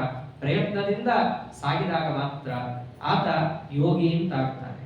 ಧ್ಯಾನ ಯೋಗವನ್ನ ಆತ ಸಾಧಿಸಿ ಪರಮಾತ್ಮನ ದರ್ಶನವನ್ನು ಪಡೆದ ಅಂತಂದ್ರೆ ಸಂಶುದ್ಧ ಕಿಲ್ಬಿಷಃ. ಎಲ್ಲ ಕಿಲ್ಬಿಷ ಅಂದ್ರೆ ಕರ್ಮಗಳೇನೇನಿದ್ದಾವೋ, ಪಾಪಗಳೇನೇನಿದ್ದಾವೋ ಅದೆಲ್ಲದರಿಂದ ಕೂಡ ಅವನು ಶುದ್ಧನಾಗ್ತಾನೆ. ಏನು ಒಂದೇ ಜನ್ಮಕ್ಕಾಗತ್ತಾ ಇದು? ಆಗಲ್ಲ. ಅನೇಕ ಜನ್ಮ ಸಂಸಿದ್ಧ. ಇದಾಗಬೇಕಂದ್ರೆ ಒಂದೆರಡು ಜನ್ಮದಲ್ಲಾಗಲ್ಲ, ಅನೇಕ ಜನ್ಮಗಳನ್ನು ಸವಿಸಬೇಕಾಗತ್ತೆ. ಅಂದ್ರೆ ತಿಳ್ಕೋಬೇಕು ಅಂತ ಅಪೇಕ್ಷೆ ಬರಕ್ಕೆ ಎಷ್ಟೋ ಜನ್ಮ, ಅಪೇಕ್ಷೆ ಬಂದ ಮೇಲೆ ತಿಳುವಳಿಕೆಯನ್ನ ಸಂಪಾದಿಸಬೇಕಂದ್ರೆ ಎಷ್ಟೊಂದು ಜನ್ಮಗಳು, ಆ ತಿಳುವಳಿಕೆ ಬಂದ ಮೇಲೆ ಸರಿಯಾಗಿ ನಡ್ಕೋಬೇಕು ಅಂದ್ರೆ ಎಷ್ಟೋ ಜನ್ಮಗಳು, ಆ ನಡ್ಕೊಂಡ ಮೇಲೆ ಆ ಯೋಗಾದಿಗಳು ನಮಗೆ ಸಿದ್ಧಿ ಆಗಕ್ಕೆ ಎಷ್ಟೋ ಜನ್ಮಗಳು, ಸಿದ್ಧಿ ಆದ್ಮೇಲೆ ಅವ್ರು ಕಾಣಕ್ಕೆ ಇನ್ನೆಷ್ಟೋ ಜನ್ಮಗಳು, ಆ ಪರಮಾತ್ಮ ಕಂಡ ಮೇಲೂ ಕೂಡ ನಮ್ಮ ಪ್ರಾರಬ್ಧ ಕರ್ಮ ಕ್ಷಯ ಆಗೋ ತನಕ ಇನ್ನೆಷ್ಟೋ ಜನ್ಮಗಳು ಇಷ್ಟಿದೆ. ನಾವು ಇವತ್ತು ಉಪನ್ಯಾಸಗಳು ಮೋಕ್ಷಕ್ಕೆ ಹೋಗ್ಬೇಕು ಬಿಟ್ಟಿದ್ದೀವಿ. ಇಷ್ಟಿದೆ. ಅನೇಕ ಜನ್ಮ ಸಂಸಿದ್ಧ. ಅಷ್ಟಾದ ಮೇಲೆ ತಥೋಯಾತಿ ಪರಾಂಗತಿ. ಅದಾದ ಮೇಲೆ ತಥೋಯಾತಿ ಪರಾಂಗತಿ. ಆಗ ಅವನಿಗೆ ಯೋಗ್ಯವಾದ ಗತಿ ಅಂತ ಏನಿದೆಯೋ ಅದನ್ನು ಅವಾಗ ಅವನು ಹೊಂದುತ್ತಾನೆ. ಆದ್ದರಿಂದ ಇಷ್ಟೆಲ್ಲ ಕೇಳಿದ್ದೀಯಲ್ಲ, 6 ಅಧ್ಯಾಯದಲ್ಲಿ ಪರಮಾತ್ಮ ಏನೇನು ಹೇಳದ ಅದೆಲ್ಲವನ್ನು ಸಂಗ್ರಹ ಮಾಡ್ತಾನೆ. ತಪಸ್ವಿಭ್ಯೋಧಿಕೋ ಯೋಗಿ ಜ್ಞಾನಿಭ್ಯೋಪಿ ಮತೋಧಿಕಃ ಕರ್ಮಿಭ್ಯಶ್ಚಾಧಿಕೋ ಯೋಗಿ ತಸ್ಮಾತ್ ಯೋಗಿ ಭವಾರ್ಜುನ. ಕರ್ಮಯೋಗವನ್ನು ಮೊದಲು ಹೇಳ್ತದೆ ದೇವರು. ಅದರ ಜೊತೆಗೆ ಹೇಗೆ ಕರ್ಮಯೋಗ ಮಾಡಬೇಕು, ಸನ್ಯಾಸಯುಕ್ತವಾದ ಕರ್ಮಾನುಷ್ಠಾನವೇ ಕರ್ಮಯೋಗ ಅಂತ ಸಮರ್ಥನೆ ಮಾಡಿಕೊಂಡ. ವಿಷಯ ವೈರಾಗ್ಯದಿಂದ ಕೂಡಿದ ಅನುಷ್ಠಾನ ಇರಬೇಕು. ಅದು ಬೇಕು ಇದು ಬೇಕು ಅನ್ಕೊಂಡು ಇದನ್ನು ಮಾಡ್ತೀನಿ ಅದನ್ನು ಮಾಡ್ತೀನಿ ಅಂತ ದೇವರು ಕೇಳಲ್ಲ. ಹಾಲು ವಿಷ ಸೇರಿಸಿ ಕುಡಿದು ಆರಾಮಾಗಿ ನನಗೆ ಹಾಲು ಕುಡಿದಿದೆ ನನಗೆ ಅಂತಂದ್ರೆ ವಿಷಾನು ತಗೊಂಡಿಲ್ಲಪ್ಪ ಅಂತಂತಾರ ಅದು. ಹಾಗೆ ಉಭಯ ವಿದ್ಯಾ ಪಾರಂಗತರು ಅಂತಿರ್ತಾರೆ ಕೆಲವರು, ಅಂಥವ್ರಿಗೆ ದೇವರು ಮೆಚ್ಚಲ್ಲ. ಉಭಯ ವಿದ್ಯಾ ಅಂದ್ರೆ ಅದನ್ನು ಮಾಡ್ತೀನಿ ಇದನ್ನು ಮಾಡ್ತೀನಿ ಎರಡೂ ಮಾಡ್ತೀನಿ, ಕೀರ್ತಿ ಗಳಿಸ್ತೀನಿ, ಕಳಿಸು ಇಲ್ಲಿ ಕೀರ್ತಿ ಗಳಿಸು, ದೇವರು ಏನು ಕೇಳಲ್ಲ. ದೃಷ್ಟಾಂತನೇ ಮಧುವಿಷ ಸಂಪೃಕ್ತ ಅನ್ನ ಭೋಜನ ಅಂತಾರೆ, ಒಳ್ಳೆ ಜೇನುತುಪ್ಪ ಹಾಕೊಂಡು ಅನ್ನ ಕಳಿಸಿಟ್ಕೊಂಡ, ಅದಕ್ಕೆ ವಿಷಾನು ಸೇರಿಸ್ಕೊಂಡ, ಏನಾಗುತ್ತದೆ? ಇಷ್ಟೇ ಹಾಕೊಂಡಿದ್ದೀನಿ, ಅರ್ಧ ಚಮಚ ಹಾಕೊಂಡಿದ್ದೀನಿ, ಮಧು ಜಾಸ್ತಿ ಹಾಕೊಂಡಿದ್ದೀನಿ ಹೇಳ್ತಾರ? ಹಾಗೆ ಕರ್ಮಾನುಷ್ಠಾನ ಮಾಡಬೇಕಾದರೆ ಅದು ಕರ್ಮಯೋಗ ಅಂತ ಕರೆಸ್ಕೊಳ್ಳೋದೇ ಕರ್ಮ ಸನ್ಯಾಸದಿಂದ ಕೂಡಿದಾಗ ಅದನ್ನ ಸಮರ್ಥನೆ ಮಾಡಿಕೊಟ್ಟ ಮೊದಲು. ಅದಕ್ಕೆ ಅಲ್ಲ ತಪಸ್ವಿಭ್ಯ, ತಪಸ್ಸು ಕರ್ಮ ಅಂತ ಎರಡು. ತಪಸ್ಸು ಅಂತಂದ್ರೆ ನಾವೇನು ವ್ರತ ನಿಯಮಾದಿಗಳನ್ನು ಮಾಡ್ತೀವಲ್ಲ ಅವೆಲ್ಲ ತಪಸ್ಸು ಅಂತ ಕರೆಸ್ಕೊಳ್ಳುತ್ತೆ. ಕೃಚ್ಛ್ರ, ಚಾಂದ್ರಾಯಣ, ಏಕಾದಶಿ, ಚಾತುರ್ಮಾಸ ಇವೆಲ್ಲ ತಪಸ್ಸು ಅಂತ ಕರೆಸ್ಕೊಳ್ಳುತ್ತೆ. ಇದನ್ನು ಮಾಡೋದನ್ನ ತಪಸ್ವಿ ಅಂತ ಕರೀತಾರೆ. ಆ ತಪಸ್ವಿಭ್ಯೋಧಿಕೋ ಯೋಗಿ, ಅವನಿಗಿಂತಲೂ ಹೆಚ್ಚು ಯಾರು? ಜ್ಞಾನಿ. ಯಾವ ಜ್ಞಾನಿ? ಧ್ಯಾನವನ್ನ ಹೇಗೆ ಮಾಡಬೇಕು ಅಂತ ತಿಳ್ಕೊಂಡಂತಹ ಜ್ಞಾನಿ. ಇಲ್ಲಿ ತಾರತಮ್ಯವನ್ನು ಪರಮಾತ್ಮ ಹೇಳ್ತಾ ಇದ್ದಾನೆ, ಬಹಳ ಚೆನ್ನಾಗಿರೋ ತಾರತಮ್ಯ. ಏನ್ ಹೇಳ್ತಾನೆ ಈ ಶ್ಲೋಕ ಮುಂದಿನ ಶ್ಲೋಕದಲ್ಲಿ ಅದನ್ನೇ ಹೇಳ್ತಾನೆ. ಜ್ಞಾನಿಭ್ಯೋಪಿ ಮತೋಧಿಕ, ಜ್ಞಾನಿಗಳಿಗಿಂತ ಅಂದ್ರೆ ಧ್ಯಾನ ಮಾಡಬೇಕು ಅಂತ ತಿಳ್ಕೊಂಡಿದ್ದಾರೆ, ಧ್ಯಾನ ಮಾಡ್ತಾ ಇಲ್ಲ ಅವನು. ಹೆಂಗ್ ಮಾಡಬೇಕು ಗೊತ್ತಿದೆ, ಮಾಡ್ತಾ ಇಲ್ಲ, ಅವನು ಶ್ರೇಷ್ಠ. ಬರೀ ವ್ರತ ಮತ್ತೆ ಕರ್ಮಿ ಅಂದ್ರೆ ಯಜ್ಞ ಯಾಗ ಮುಂತಾದವುಗಳನ್ನ ಮಾಡೋನು, ಇವನಿಗಿಂತ ಯಾರು ಶ್ರೇಷ್ಠ?